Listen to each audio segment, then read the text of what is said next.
जी sir, सभी को good morning sir. Good morning, good morning, good morning.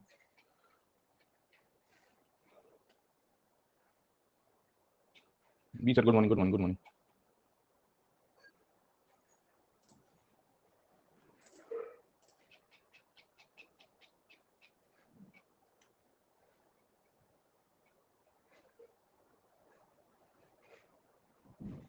जी sir, good morning, good morning, good morning. सुप्रभात। आज तो मैं जल्दी आ गया सर, 1 मिनट सर, है ना? अपन 1 मिनट जल्दी है ना सर आज तो। जेआईटी थोड़ी है सर आज तो। नहीं नहीं सर, 1 मिनट जल्दी नहीं हो। आई थॉट 1 मिनट जल्दी होगा सर। ठीक है, चलिए कल थोड़ा और जल्दी करेंगे। चलिए सर, है ना, सबका स्वागत है। आज हम लोग रीजनल किंगडम्स को तब करेंगे, बहमनी किंगडम भी आज मुझे डिस्कस करवाना है। और फिर उसके बाद then will be going to the medieval medieval मतलब विजयनगर के ऊपर चले जाएंगे सर। ठीक। और विजयनगर में हम लोग समझेंगे कि क्या क्या चीज़ें लिखी गई है विजयनगर के बारे में सर। ठीक है ना? तो कल हमने मालवा के बारे में खत्म किया था, मालवा से आज आगे चलेंगे। और आगे चलने के बाद will be discussing about the story of the south India sir, and also little bit different different regions में क्या चल रहा है सर। ठीक है, तो मालवा, गुजरात और जौनपुर हमने देख लिया था सर। ठीक है, तो कल हम लोग थीम देख रहे थे। We were discussing the theme of medieval India, या we were discussing the theme of the 14th century and the 15th century India, right? And under this theme we had discussed about how the disintegration of the sultanate led to the formation of successor states. Okay, कि वही तैमूर का आक्रमण हुआ और तैमूर के आक्रमण के बाद सक्सेसर स्टेट्स का निर्माण कैसे हुआ सर, है ना? तो ज्यादातर स्टेट्स 14th सेंचुरी के अगर आप पकड़ने की कोशिश करिए तब ज्यादा निर्माण होते हैं सर। ठीक है, so majority of the states were formed in the 14th century. And medieval का पीडीएफ फाइल डाल देंगे सर। ठीक है, उसमें है कुछ है नहीं सर, है ना? टोटल कितने 10 टॉपिक हमने किए ना, तो डाल देंगे सर कल अपलोड करके। सो 14th सेंचुरी के जो सक्सेसर स्टेट्स थे उसको हम लोग कल डिस्कस कर रहे थे। And yesterday we had discuss कि भाई क्या इनका फॉर्मेशन कैसे होता है सर, है ना? तो जौनपुर करके स्टेट कैसे उभर के आया सर, राइट? जौनपुर के साथ साथ हमने कल मालवा के बारे में पढ़ा था, मालवा के साथ हमने कल गुजरात के बारे में थोड़ा बहुत पढ़ा था सर। ठीक है, अब देखिए नॉर्मल केस में ऐसा होता है कि इन सबको कोई पढ़ता ही नहीं था आज से 3 4 5 साल पहले तक सर, है ना? बट आजकल ऐसा हो गया है कि यूपीएससी यहाँ से भी 10 मार्कर 15 मार्कर निकालता है, बोले आओ, है ना, खेलो हो गए, समझे? अब जैसे नो वन एक्सपेक्टेड कि बहमनी किंगडम से क्वेश्चन आएगा सर, है ना? और बहमनी किंगडम से क्वेश्चन भी क्या पूछा कि एजुकेशन में कंट्रीब्यूशन बता दीजिए सर, है ना? कि असेस द एजुकेशन और the contribution of development of education in the Bahmani kingdom during the period of Mahmud Gawan sir, है ना?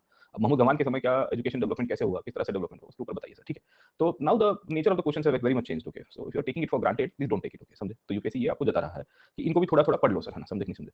तो हमने राजपूताना स्टेट्स आज कंटिन्यू करेंगे, उसके साथ साथ हम लोग नीचे चले जाएंगे बहमनी किंगडम को समझने के लिए। और फिर समय मिला तो फिर हम लोग ईस्ट इंडिया में भी थोड़ा बहुत समझेंगे कि क्या कहानी है सर। ठीक है, तो विजयनगर के लिए तो क्या अलग से सेशन लेना पड़ेगा, we are suppose to take a different session for Vijayanagar sir, है ना? तो उसको तो अभी नहीं ले रहे हैं, बट या will be continuing with Bengal. और फिर समय मिलता है तो फिर दूसरे स्टेट्स के बारे में भी थोड़ी बहुत चर्चा कर लेंगे सर। ठीक है, तो दिल्ली में होता क्या है कि जब तक लोधीस पावर के ऊपर आ रहे हैं, by the time the Lodhis came to power sir, है ना, तब तक बंटाधार हो चुका है सर, है ना? इतने सारे राज्य निकल के आ चुके हैं और ये सब राज्य स्ट्रांग हो रहे हैं सर, है ना? तो this states are getting strong. और फिर उसमें हमने ये थीम समझने की कोशिश की क्या क्या कहानी है। अब गुजरात से प्रश्न भी आएगा, वो क्या आएगा, आर्ट एंड कल्चर से ही आएगा सर। ठीक है, अब आर्ट एंड कल्चर में अच्छा गुजरात में एक पॉइंट में कल बताना भूल गया था, वो था म्यूजिक का पार्ट सर, है ना? तो ये बहादुर सागर के जो राजा थे ना, इनके कोर्ट में बैजू बावरा भी बैठा करते थे। बैजू बावरा का नाम सुना कि नहीं सुना आपने सर? ठीक है, बैजू बावरा वाज अ म्यूजिशियन। मैं, क्योंकि हम लोग कॉम्प्रिहेंसिव पिक्चर देख रहे हैं ना उनका सर, क्योंकि पिक्चर कॉम्प्रिहेंसिव आएगा सर। ठीक है, तो बैजू बावरा वाज अ म्यूजिशियन एंड ये बहादुर शाह के कोर्ट में बैठा करते थे। वही बहादुर शाह जिनको पोर्चुगीज वाला जो कहानी मैंने आपको कल बताया था ना सर। ठीक है, तो उसी पीरियड का है, 1530s के पीरियड का सर, है ना? तो बैजू बावरा साहब ने यहाँ पे ध्रुपद का कंपाइलेशन किया था सर। ठीक है, सो ध्रुपद जो संगीत का प्रकार है, क्लासिकल संगीत, उसका उन्होंने कंपाइलेशन किया था। और फिर उन्होंने एक म्यूजिकल रचना की थी जिसका नाम था बहादुर शाही सर। बहादुर शाही मतलब काइंड ऑफ बहादुर शाह के ऊपर की कंपाइलेशन आपको मिल जाएगी सर। ठीक है, तो एक पॉजिटिव एस्पेक्ट था गुजरात का। तो overall this period is known as a good period in the history of Gujarat, क्योंकि काफी सारा आर्किटेक्चरल डेवलपमेंट हो रहा है, पॉलिटिकल स्टेबिलिटी आ रही थी, कल्चरल डेवलपमेंट हो रहा था। और फिर इसी बेसिस के ऊपर गुजरात जब पॉलिटिकली इकोनॉमिकली आगे चला गया और जब लोधीस को हटा के मुगल्स आए, तो मुगल्स को लगा कि यार गुजरात जीतना पड़ेगा, है ना? Without winning Gujarat they won't be able to like no have a good economic and stable revenue system as well sir. ठीक है, तो गुजरात से व्यापार से पैसा बहुत मिल जाता था ना सर, उसके लिए। चलिए ये बात सर, हम चलते हैं आगे। आज है 1 दिसंबर सर, है ना? मैं सोच रहा हूँ कि हम लोग ऐसे मेरे 2 तारीख के बाद क्लास नहीं रखे थे, पर मैं 3 या 4 को रख दूंगा सर, है ना? 2-2 घंटे, I am planning, I am not sure. Okay, तो फिर मैं 5 से गैप ले लूंगा, 5 से 10 तक का अपना गैप रहेगा। तो 2 दिन थोड़ा वो 2-2 घंटा गाड़ी चल जाएगी अपनी सर। ठीक है ना? And I am not sure sir, है ना? आज दोपहर के नक्की कर दूंगा, मतलब तो today afternoon I finalize this point, वरना तो फिर 3 से 10 तक अपनी गैप रहेगी, मतलब we will resume on 11th। Okay sir, है ना? तो थोड़ा आगे पीछे है, but will work out. Okay, something. फिर दिसंबर जैन में हमारे नॉन स्टॉप क्लासेस रहेंगे। ऐसे भी मॉडर्न और वर्ल्ड हिस्ट्री को हम 5 डेज की जगह 6 डेज की जगह 7 डेज भी कर लेंगे तो भी आपको मजा आएगी उसमें। वर्ल्ड हिस्ट्री में तो कोई दिक्कत नहीं होगी सर। ठीक है, क्योंकि टॉपिक्स भी उसके कंटेम्प्रेरी है ना। अभी मिडिवल में क्या हो रहा है कि कंटेम्प्रेरी टॉपिक्स नहीं आ रहे हैं, तो आपकी लिंकेजेस में मतलब वो क्या है कि डाइजेस्ट करने में भारी पड़ जाता है सर, इतनी फैक्ट।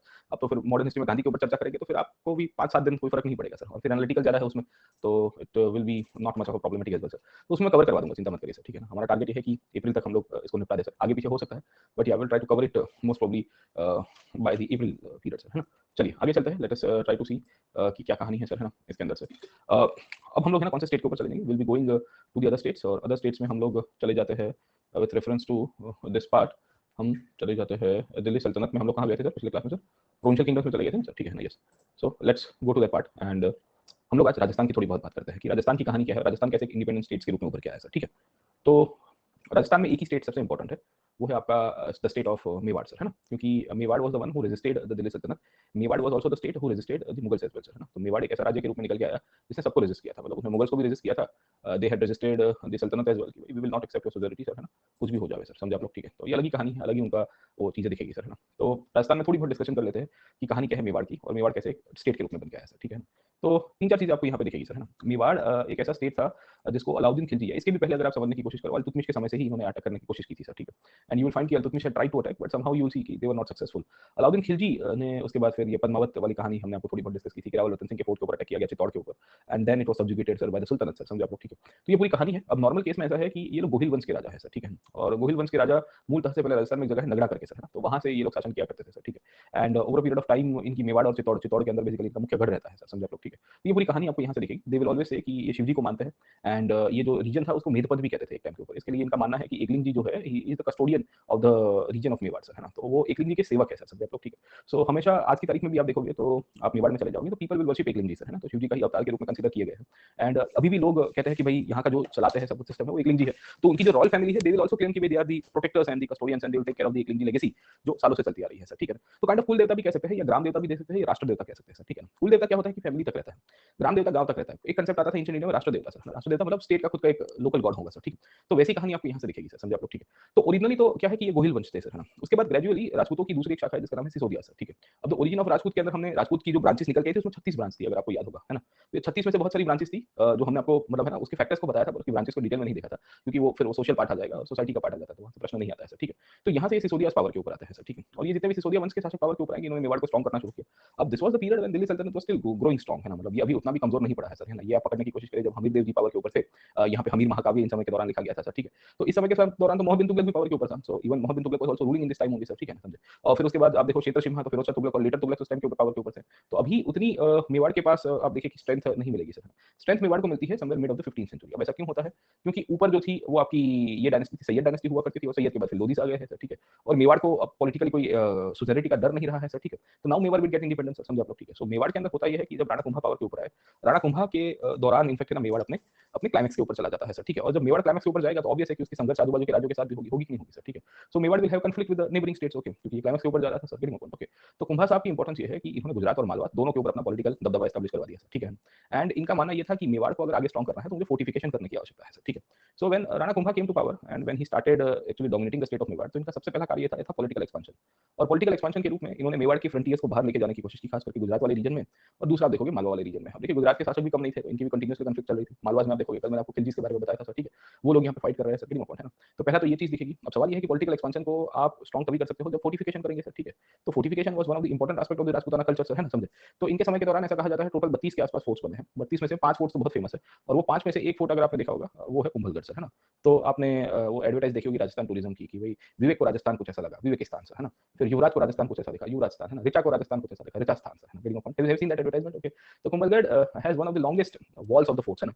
तो वो एक टाइम के ऊपर ऐसा कहा जा रहा है कि 30 किलोमीटर के आसपास की फोर्ट की लेंथ हुआ करती थी सर, इतना बड़ा फोर्ट हुआ करता था सर, ठीक है। And 30 kilometre was great wall of China तो थाउजेंड्स में, है ना सर, ठीक है। तो ये कहानी आपको यहाँ से दिखेगी। दिस थिंग शोज कि इन्होंने फोर्टिफिकेशन बहुत की। उसमें 5 फोर्ट्स है, मैं भी आपको बता देता हूँ कि भाई being a patron of art and commerce he had interest into decoration side as well. But Mewar का फोर्टिफिकेशन करने से मेवाड़ की स्ट्रेंथ बढ़ेगी कि नहीं बढ़ेगी सर, ठीक है। सो मेवाड़ की स्ट्रेंथ भी बढ़ती है, काफी सारा पॉलिटिकल एक्सपेंशन भी होता है सर। मालवा को डिफीट करने के बाद उन्होंने चित्तौड़ के अंदर एक विक्ट्री पिलर बनवाया सर, और ये दर्शाता है कि इनकी पावर कैसे हुआ करती थी सर, ठीक है ना। तो ये जो विक्ट्री पिलर है it's more of a tower, एक बड़ा सा टावर बनवाया जाता है 7 माले का सर, ठीक है। जो उन्होंने मालवा को डिफीट करके बनाया था सर, है ना। तो it was more of a Kirti Stambh जो ये बनाने की कोशिश करते हैं। और मालवा वाले अपने यहाँ पे बनाएंगे, मालवा वाले कहेंगे कि हम भी कम नहीं, हमने भी बनवाएंगे सर, ठीक है। तुम हार के क्यों बनवा रहे हो? तो बोले कोई बात नहीं, हमको हमको पता है ना हम हारे, हमारी प्रजा को थोड़ी पता है हमारे सर, ठीक है। पाकिस्तान वाला खेल है ना सर उनका सर, ठीक है। प्रजा को थोड़ी पता है कि हम हार गए हैं सर, ठीक है। गेटिंग पॉइंट, क्योंकि युद्ध तो दुनिया में कोई और कोने में हो रहा है सर, समझे। तो जब बांग्लादेश हुआ, बधाई हो बांग्लादेश हुआ, उनकी प्रजा को कुछ अलग ही बताया गया, क्योंकि the war was not fraught on the soils of Pakistan ना। प्रॉपर्ली अब लाहौर में लड़ाई नहीं हुई थी, कराची में, कराची तो चलो जला था एक हफ्ते तक सर, ठीक है। बट बाकी सारे इंटीरियर एरियाज में नहीं हुआ था ना सर। तो वैसी कंडीशंस आपको ये मालवा वाले की दिखेगी। तो मालवा हाल के भी अपना इनफैक्ट है ना ये खलजीज वहां पे पिलर्स बनवा रहे थे। आप किताब में पढ़ेंगे ना, अलग प्रकार की पॉलिटिकल हिस्ट्री दिखती है। पर हमको Rana Kumbha the pattern of art देखना है सर, ठीक है।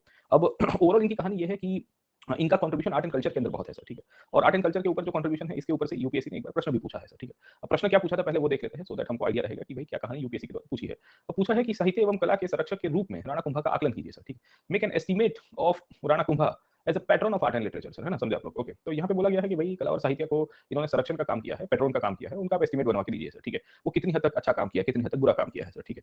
तो हम कहाँ से शुरू करेंगे सबसे पहले सर, ठीक है? तो हम कह सकते हैं कि भाई Rajasthan was going through crisis period before the Rana Kumbha came to power sir, है ना? क्योंकि राणा कुंभा के पहले राजस्थान में पॉलिटिकल इंस्टेबिलिटी थी, खास करके मेवाड़ वाले स्टेट के अंदर। Precisely in the 13th and the 14th century because of the Khiljis and the Tughlaq invasions, the Rajputana states could not flourish and prosper, sir, है ना? Rana Kumbha was able to establish political sovereignty and sovereignty in the state of Mewar, leading to the development of art and culture, sir, है ना? तो एक मैंने preface बनवा दिया कि भाई इनका रोल पे क्यों है, क्योंकि इन्होंने पॉलिटिकल स्टेबिलिटी दी, इसके बाद ही इनफैक्ट है ना लिटरेचर और आर्ट के अंदर आएगा। अब आर्ट में क्या आएगा सर? आर्ट में दो प्रकार का आप देख लीजिए, म्यूजिक के अंदर आपको दिखेगा, आर्किटेक्चर के अंदर आपको दिखेगा सर, है ना? अदर फॉर्म्स ऑफ आर्ट के अंदर दिख जाएगा। लिटरेचर में इनफैक्ट आप देखोगे तो बुक्स के द्वारा आपको मिल जाएगी सर, गेटिंग पॉइंट ओके। इनके थीम ऑफ राइटिंग के बारे में आपको पूछा जा सकता है कि भाई राणा कुंभा साहब ने इनफैक्ट है ना कौन सी चीजों के अंदर अपनी कंट्रीब्यूशन किया है सर, गेटिंग पॉइंट ओके। तो हम एक एक करके समझने की कोशिश करते हैं राणा कुंभा की कहानी क्या है सर, ठीक है? अब देखिए राणा कुंभा की कहानी आपको यहाँ से देख लेते हैं हम लोग, खाली ये स्लाइड से ही कवर हो जाएगा सर, ठीक है? अब ये पूछा था 20 मार्क के लिए, ऑनेस्टली इसके अंदर मसाला 20 मार्क करके लाते-लाते मतलब थोड़ा भारी हो जाएगा। अब देखिए हर बार जरूरी नहीं है कि 20 मार्क का मतलब 250 शब्द टच कर ही देने के at any cost, okay?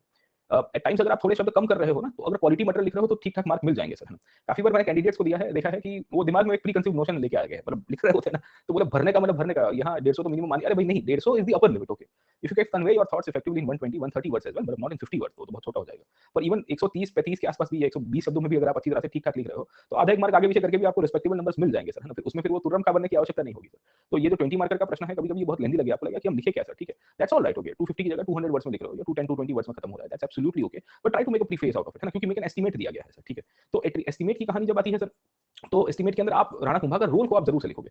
Fact तो आप बताओगे ही कि भाई क्या-क्या चीजें हुई, पर उनके रोल का आप आंकलन करोगे सर, है ना? और रोल का आंकलन तभी किया जा सकता है जब आपको व्यक्ति का बैकग्राउंड पता हो सर, है ना? समझे? तो इसके लिए हमने क्या किया कि जब इंट्रोडक्शन दिया, तो हु वाज राणा कुंभा, वो बेसिकली शुरू किया सर, समझे आप लोग, ठीक है? और in what conditions he was actually ruling in the state of Mewar, उसकी हमने कहानी आपको इंट्रोडक्शन के अंदर बता दी सर, है ना? तो एस्टीमेट बनाने में क्या होता है कि भाई उनके कंट्रीब्यूशन हम लोग जब बॉडी में लिखेंगे और फाइनली जब ओपिनियन बनाएंगे कि भाई वो कितनी हद तक सही था सर, है ना? गेटिंग पॉइंट, तो वो ज्यादा आपकी लिंकेजेस के अंदर भी बैठ पाएगा and then you will be able to correlate it in a very effective way sir, समझे आप लोग, ठीक है? तो पहले इंट्रोडक्शन में आप डाल दोगे कि हु वाज राणा कुंभा, मेवाड़ में उनका क्या योगदान रहा है और किस परिस्थिति में वो पावर के ऊपर आके बेसिकली मेवाड़ को रिवाइव करते हैं सर, ठीक है, समझे? तो हम लिख सकते हैं कि Mewar because of the continuous onslaughts of the sultanate kings, वहां कल्चरल डेवलपमेंट के अंदर काफी बड़ा एक वैक्यूम क्रिएट हो गया था, क्योंकि पॉलिटिकल स्टेबिलिटी नहीं थी। Rana Kumbha was able to establish political stability, तो पॉलिटिकल स्टेबिलिटी लाने के कारण आर्ट एंड कल्चर का डेवलपमेंट होगा ही सर, समझे आप लोग, ठीक है? उसके बाद हम लोग लिखेंगे कि भाई राणा कुंभा का कंट्रीब्यूशन आर्ट एंड कल्चर में क्या है सर, ठीक है? और फिर उसके बाद फाइनल एस्टीमेट करेंगे सर, है ना? अब देखिए एस्टीमेट करने का मतलब ये नहीं कि हर एक किताब के बारे में आपको पढ़ना होना चाहिए, क्योंकि पर्सनली तो हमने भी नहीं पढ़ी है सर, ठीक है ना? हम इंडियन हिस्ट्री के सेंटर किताबें पढ़ते हैं, ना कि पर्टिकुलर ऑथर के सेंटर सर, है ना? बट एटलीस्ट आपको ये पता होना चाहिए। अब पहले देख लेते हैं लिटरेचर के अंदर इनका कंट्रीब्यूशन क्या है सर, है ना? तो लिटरेचर में हमको पता चलेगा कि ही वाज अ पॉलीगॉट, पॉलीगॉट का मतलब समझ में आता है सर, है ना? तो इनका योगदान ये है कि ये बेसिकली एक लिंग्विस्ट हुआ करते थे, और लिंग्विस्ट होने के नाते इनको एक से ज्यादा भाषा आती थी, इसके कारण इन्होंने साहित्य का निर्माण किया है सर, ठीक है? अब जब राजा खुद पॉलीगॉट होता है सर, है ना? सो इनको संस्कृत लैंग्वेज आती थी, इनको प्राकृत लैंग्वेज आती थी, इनको कन्नड़ी मतलब कर्नाटिक लैंग्वेज आती थी सर, ठीक है? फिर मेरपति की लैंग्वेज आती है, मेरपति का मतलब है मेवाड़ी लैंग्वेज सर, है ना? आप राजस्थान में जाओगे ना, अठियारियों से कठियारियों से सर, ठीक है? तो चल रहा होता है sir, getting point so you will find यहाँ गुजरात में थोड़े नजदीक के प्लेसेस है ना सर, तो थोड़ा बहुत समझ लेते हैं सर, है ना? क्या-क्या चीजें चल रही है सर, ठीक है? तो उनको मेरपति की लैंग्वेज आ रही थी सर, ठीक है? चलो, हाँ, बढ़िया है sir, Rajasthani language very sweet language, okay, very very sweet language, मजा आती है सर सुनने की सर, बोल भी लेते हैं थोड़ा बहुत सर, दोस्त वोस्त लोग भी है ये वो। चलिए सर, ठीक है। तो एक तो मेरपति की लैंग्वेज, संस्कृत, प्राकृत, कर्नाटिक लैंग्वेज सर, है ना? समझे? इसके साथ-साथ आप देखोगे तो you also find Maharashtri language. तो महाराष्ट्री लैंग्वेज का मतलब क्या है कि महाराष्ट्र के अंदर जो बोली बोली जाती थी, मराठी लैंग्वेज का जो ओरिजिन हो रहा था सर, है ना? तो इसके कारण आपको एक तो इनका कंट्रीब्यूशन दिखेगा। तो when a king personally knows, आप देखिए कि he was personally a polyglot sir, है ना? तो जब उनको इतनी सारी भाषा आती है, तो don't you see he will give patronage to the scholars, और खुद भी लिखेंगे सर, है ना? समझे कि नहीं समझे? Getting my point. तो being a polyglot because he was a linguist, we can say that he wrote on multiple topics, है ना? समझे? तो इसके लिए इनका कंट्रीब्यूशन के अंदर आपको मिलेगा कि इन्होंने बहुत सारे डाइवर्सिफाइड टॉपिक्स के ऊपर अपने ओपिनियन दिए हैं और किताबें और बेसिकली पैम्पलेट्स और वो सब लिखी है सर, ठीक है? So he was known for the discussions on logic, basically तर्कशास्त्र के ऊपर सर। लॉजिक आता है तो दर्शन शास्त्र इसके साथ लिखा जाएगा सर, ठीक है ना? तो वी विल राइट डाउन कि he was an expert in philosophical discussions as well, क्योंकि रिलीजियस स्कॉलर के साथ-साथ इनका ये कार्य था सर, ठीक है? He was also an expert in mathematics sir, है ना? तो मैथमेटिक्स के अंदर भी इनका योगदान आपको दिख जाएगा। आल्सो द पॉलिटिकल साइंस, क्योंकि राज्य शास्त्र और राज्य व्यवस्था चलाने के लिए इसकी भी आवश्यकता होती है सर, ठीक है? He was also an expert, philosophy है तो मेटाफिजिक्स भी इसी का ही पार्ट आता है। मेटाफिजिक्स समझ में आता है ना सर, ठीक है ना? कि ये मेटावर्स अभी जो बनने वाला है ना, वो मेटा शब्द कहाँ से आया? अच्छा बाय द वे, ये मेटा शब्द किसके साथ जुड़ा हुआ है? The word meta is related to what sir, है ना? हाँ, मेटाफिजिकल एस्पेक्ट हम लोग कहते हैं। अब ये मेटावर्स बन रहा है। What is Meta bye the वे? हाँ, हाँ, चलिए आज मेटा का आपका डाउट क्लियर कर देते हैं सर, ठीक है? स्पेस टाइम का डायमेंशंस, ओके। Anything else? ठीक है। एग्जैक्टली मेटा बेसिकली एक ऐसी, मतलब आप पकड़ने की कोशिश करिएगा कि दुनिया है जो आज की प्रासंगिक दुनिया से थोड़ी परे है सर, समझे आप लोग, ठीक है? तो मेटाफिजिक्स की जब बात करते हैं तो एक होता है physical world sir, physical world जैसे आज है सर, है ना? आप और मैं कहीं ना कहीं एक दूसरे को फील कर पा रहे हैं, मतलब मैं यहाँ लैपटॉप के ऊपर बैठा हूँ, सिस्टम के ऊपर बैठा हूँ सर, है ना? अब जब मेटाफिजिक्स की बात करूंगा तो कुछ कुछ चीजें ऐसी होगी जो दुनिया के बाहर होगी, ब्रह्मांड के बाहर होगी सर, है ना? यूनिवर्स के बाहर होगी सर, है ना? तो मेटाफिजिक्स की डिस्कशन बेसिकली वो फिलॉसफी का सबसे इंटीग्रल पार्ट है सर, है ना? क्योंकि वो इट इज बियॉन्ड इमेजिनेशन कहते हैं ना फिलॉसफी में। फिलॉसफी का फाउंडेशन ही क्या हुआ था? आलोक और परलोक, है ना? तो आलोक का मतलब होता है फिजिकल वर्ल्ड, परलोक का मतलब होता है मेटा वर्ल्ड। मेटा वर्ल्ड का मतलब होता है कि भाई दुनिया के बाहर वाली दुनिया से, ठीक है ना? समझे? तो बेसिकली बेसिकली ये मेटाफिजिक्स में भी एक्सपर्ट हुआ करते थे, फिलोसफिकल डिस्कशंस करते थे इसके लिए सर, समझे आप लोग, ठीक है। और इतनी सारी भाषा आती थी तो ऑब्वियस था कि ग्रामर के ऊपर भी पकड़ हुआ करती थी सर, ठीक है। तो you will see that as an expert in multiple languages he had patronized scholars and he personally supervised the works in this much languages, this much varied topics है ना, समझे आप लोग, ठीक है। तो आप लिख सकते हो कि logic, philosophy, metaphysics, mathematics, political science, grammar आदि इत्यादि जैसे विषयों के अंदर भी यहाँ पे राणा कुंभा का कंट्रीब्यूशन हमको मिलता है। और राणा कुंभा खुद इनफैक्ट है ना इन सब को कंपाइल करवाने के लिए कार्य करेंगे सर, ठीक है, समझे आप लोगों के। तो पहली चीज तो आपको ये पता चल रही है। अब जब राजा को खुद को इंटरेस्ट है तो ऑब्वियस वो किसी और को भी पेट्रोनेज देंगे सर, है ना। राजा को इंटरेस्ट कम रहता है तो पेट्रोनेज नहीं मिलता है सर, है ना। अगर आपको एक शासक के रूप में इंटरेस्ट है तो you give patronage to other person as well, right और रॉन्ग सर, ठीक है। So as a part of the patronage Rana Kumbha के कोर्ट में स्कॉलर्स आया करते थे सर, है ना। Scholars and learned man actually flocked this court and because the political stability was there, तो आजू-बाजू के लोग भी आपको मिल जाएंगे सर, ठीक है। तो दो स्कॉलर्स का नाम याद रखिएगा, एक का नाम है महेश और दूसरे का नाम है अत्री सर, है ना। महेश एंड अत्री का कंट्रीब्यूशन ये है कि अभी मैंने आपको कीर्ति स्तंभ के बारे में बताया था, है ना, विक्ट्री पिलर जो बनाया था इन्होंने चित्तौड़ के अंदर सर। ये कीर्ति स्तंभ के ऊपर जो इंस्क्रिप्शन बनाया है वो इंस्क्रिप्शन इनके द्वारा ही बनाया जाता है सर, ठीक है। और इसमें इन्होंने मालवा के ऊपर जो विक्ट्री हासिल की है उसके ऊपर इन्होंने पूरी कमेंट्री लिखी है सर, ठीक है। तो ये भी चीजें दर्शाती है कि राणा कुंभा जो थे, राणा कुंभा के कोर्ट में स्कॉलर्स भी थे सर, है ना। In fact he was a personal player of veena as well. और इन्होंने बेसिकली आर्ट फॉर्म्स की जब बात करेंगे तो आर्ट फॉर्म्स के अंतर्गत हमको ये पता चलता है कि म्यूजिक के अंदर इनका काफी इंटरेस्ट था सर, है ना। म्यूजिक के साथ साथ आर्किटेक्चर के अंदर इंटरेस्ट था सर, है ना। और म्यूजिक के अंदर इंटरेस्ट था तो इसके लिए वीणा इनफैक्ट ये बजाते थे सर, है ना। और फिर एक टाइटल भी दिया जाता है संगीत शिरोमणि का टाइटल सर, है ना। तो you might have heard in the book और you have seen in the book as well sir, ठीक है। तो संगीत शिरोमणि का टाइटल इनफैक्ट आप देखिए तो इनको दिया जाता है क्योंकि इनका कंट्रीब्यूशन संगीत के अंदर भी बहुत बड़ी मात्रा में था सर, समझे आप लोग, ठीक है, गेटिंग अ पॉइंट। तो ये चीज दिखेगी। अब सवाल ये है कि ये जितने भी टॉपिक्स थे, grammar, political science, mathematics, logic, philosophy, metaphysics, इसमें इन्होंने इनफैक्ट कौन सी किताबों के ऊपर अपनी ओपिनियन दिए थे या कौन सी कुछ आपके पास फैक्ट मिलनी चाहिए क्योंकि ये तो हमने एनालिसिस किया है सर, ठीक है। तो हम लिख सकते हैं कि he wrote commentary on the Veda first of all, क्योंकि फिलोसफी का पार्ट था, he wrote commentary on the Upanishad sir, है ना। So this thing shows his I can say the command over the philosophical aspect and the metaphysics aspect of life sir, getting a point, समझे। He wrote a commentary on Mimamsa. Mimamsa दर्शन अगर आपको याद होगा जो rituals को दर्शाने की कोशिश कर सकता है sir, getting a point, okay. तो उसके ऊपर भी ये लिख रहे हैं सर, गेटिंग अ पॉइंट। वो स्मृति साहित्य के ऊपर अपना कंट्रीब्यूशन दे रहे हैं। Smriti literature in the medieval era जो फ्यूडलिज्म के बाद वाले पीरियड के अंदर जो थोड़ा बहुत डेवलप हो रहा था उसमें अपनी कमेंट्री दे रहे हैं सर, है ना। इनफैक्ट ऐसे तो एकलिंग जी को मानते थे बट जयदेव की किताब थी गीत गोविंद, हम लोग कल से या नेक्स्ट वीक से भक्ति मूवमेंट जब पढ़ेंगे तो आपको पता चलेगा कि जयदेव का कंट्रीब्यूशन बहुत ही इंपॉर्टेंट है इस पीरियड के समय पे। और गीत गोविंद करके जो किताब थी व्हिच वाज रिटन बाय भक्ति सेन जयदेव सर, उसके ऊपर भी ये कमेंट्री लिख रहे हैं सर, ठीक है। So you can see that he had written multiple commentaries, समझे आप लोग, ठीक है। और जब मल्टीपल कमेंट्रीज लिख रहे हैं तो आदमी को कमेंट्री लिखने का नॉलेज कब आता है सर, ठीक है, जब उन्होंने बेसिक चीजें पढ़ी होती है सर, समझे। और बेसिक चीजें पढ़ने के लिए वही उनकी स्पेसिफिक लैंग्वेज में पढ़ रहे हैं सर, समझे। तो इनके एस्टिमेट्स के अंदर जब हम लोग देखते हैं लिटरेरी अचीवमेंट्स के अंदर, तो लिटरेरी अचीवमेंट्स में हम लोग लिख सकते हैं कि भाई इनके थ्रू काफी सारा लिटरेचर का डेवलपमेंट हुआ। और एक जो लिटरेरी वैक्यूम क्रिएट हुआ था सर, लिटरेरी वैक्यूम क्रिएट हुआ था राजस्थान के अंदर प्रिसाइसली, वो चीज राणा कुंभा ने तोड़ी है सर, समझे। लिटरेरी वैक्यूम क्यों बता रहा हूं मैं आप देखिए कि राजपूताना स्टेट्स में ऐसा हुआ कि हमने पढ़ा था पिछले क्लास में कि संस्कृत वर्क्स का क्वांटिफिकेशन होगा पर क्वालिफिकेशन नहीं होगा सर, याद आया आपको सर, है ना। तो संस्कृत टू पर्शियन और Persian to Sanskrit, educational development during the Sultanate period में हमने आपको बताया था सर, ठीक है। तो राणा कुंभा का कंट्रीब्यूशन ये है कि because he new multiple languages, तो उन्होंने अपनी कमेंट्रीज लिखी। इनफैक्ट इन्होंने खुद 4 नाटक भी लिखे थे, ऑथर 4 ड्रामास एज वेल। तो इनका कंट्रीब्यूशन ड्रामा के ऊपर भी आपको दिखेगा सर, है ना। तो ऐसा नहीं था कि खाली और खाली फिलोसफिकल बातें ही करते रहेंगे और फिलोसफिकल बातों के बेसिस के ऊपर से ही बेसिकली कुंभा का कंट्रीब्यूशन को देखा जा सकता है सर, ठीक है। तो बीइंग एन ऑथर इनके द्वारा 4 ड्रामास को भी कंपाइल किया गया और ये चीज दर्शाती है कि he is trying to set the benchmarks like the ancient India king, जैसे हर्षवर्धन हुआ करते थे या समुद्रगुप्त हुआ करते थे सर, ठीक है ना। वो प्राचीन भारत के जो राजा थे उनका भी कंट्रीब्यूशन कुछ इसी तरह से था, राइट सर, ठीक है ना। तो ये चीज भी हम लोग इनके यहाँ पे लिख सकते हैं। We can write down and quote the Rana Kumbha's contribution in literary parts, है ना, समझे आप लोग। तो पहले तो लिटरेरी पार्ट को आप समझ जाइए कि क्या-क्या चीजें हुई। अब आर्ट पार्ट के ऊपर चले जाते हैं। आर्ट में दो ही चीज आपको दिखेगी मेनली। पहला आर्ट एंड आर्किटेक्चर देखिएगा म्यूजिक के अंदर सर, समझे आप लोग। And being a player of veena, Sangeet Shiromani का टाइटल। और फिर इनके कोर्ट में और भी म्यूजिशियंस को भी पेट्रोनाइज किया जाएगा सर, ठीक है। अब जब राजा खुद संगीतकार है तो ऑब्वियस है कि वो भी किसी ना किसी को बोलेगा कि चलो आओ आप हमारे पास बैठिए सर, है ना। तो ये इनका कंट्रीब्यूशन आपको राणा कुंभा का दिख जाता है म्यूजिक के रूप में सर, ठीक है। तो हम लोग लिख सकते हैं आर्ट फॉर्म म्यूजिक के अंदर कंट्रीब्यूशन और दूसरा आर्किटेक्चर के अंदर कंट्रीब्यूशन। अब देखिए आर्किटेक्चर का कंट्रीब्यूशन इनका इंपॉर्टेंस ये था क्योंकि he knew the significance of fort building. और मेवाड़ स्टेट को स्ट्रांग करना है तो बेसिकली फोर्ट बनाने की आवश्यकता है सर, ठीक है। तो इन्होंने ना टोटल 32 से ज्यादा फोर्ट्स बनाए थे, उसमें से 5 फोर्ट्स बहुत फेमस है सर, ठीक है। ये 5 में एक तो आप देखोगे तो कुंभलगढ़ के बारे में मैंने आपको बताया, तो you can highlight the case of Kumbhalgarh sir, ठीक है। कुंभलगढ़ के साथ-साथ आप देखोगे तो जयपुर के पास एक पुराना जयपुर का पुराना नाम था विराट नगरी सर, राइट सर, ठीक है। तो यू विल फाइंड कि a fort called as Virat was established similar to that, okay, समझे आप लोग, ठीक है। या आपको एक और फोर्ट दिखेगा अचलगढ़ सर, है ना। अचलगढ़ अभी भी है, थोड़ा रूइंस के अंदर है, कुछ-कुछ फोर्ट्स तो अभी टूट गए हैं क्योंकि बहुत पुराने हैं सर, ठीक है। एक और जगह दिखेगी मदान सर, है ना। और एक और जगह दिखेगी कोलाना सर, ठीक है। तो हम लोग लिख सकते हैं कि ये 5 फोर्ट्स के द्वारा इन्होंने बेसिकली जिस तरह से डेवलपमेंट किया उसमें Kumbhalgarh became a very important fort, है ना। तो कुंभलगढ़ तो अभी भी लोग अहमदाबाद से चले जाते हैं, वीकेंड रिट्रीट है, यहाँ से 4 घंटा 4.5 घंटा उदयपुर, वहाँ से 1.5-2 घंटा कुंभलगढ़ सर, है ना। तो शनि रवि आया नहीं, निकल गए सर, है ना। हम तो बन जा रहे हैं सर, घूमते रहेंगे, चलिए सर, ठीक है।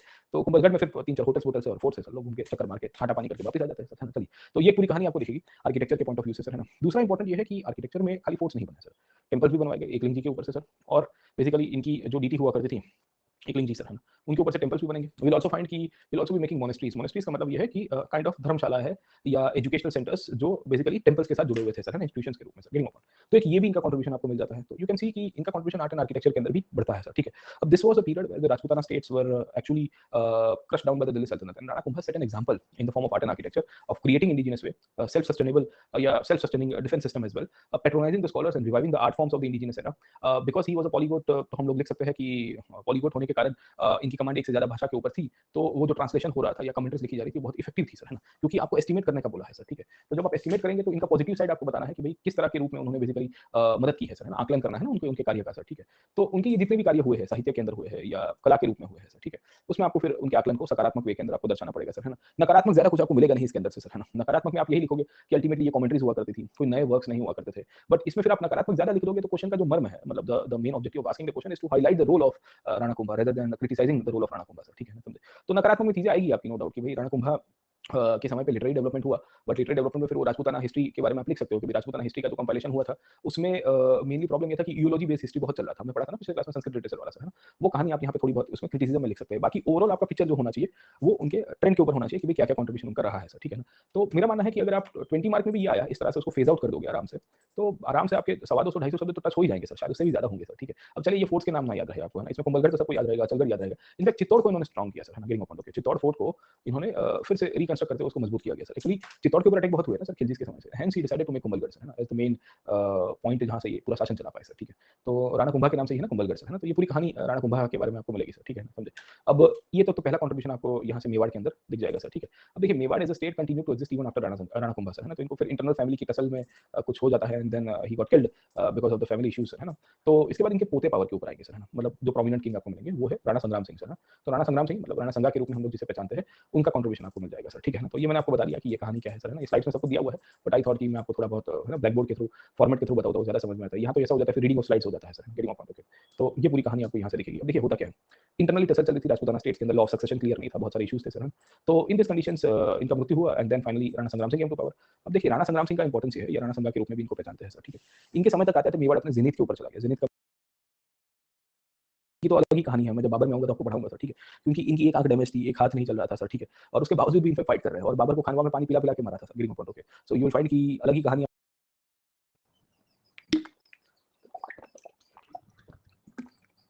अटक गया था ना अभी सर, अभी जस्ट अटका था ना?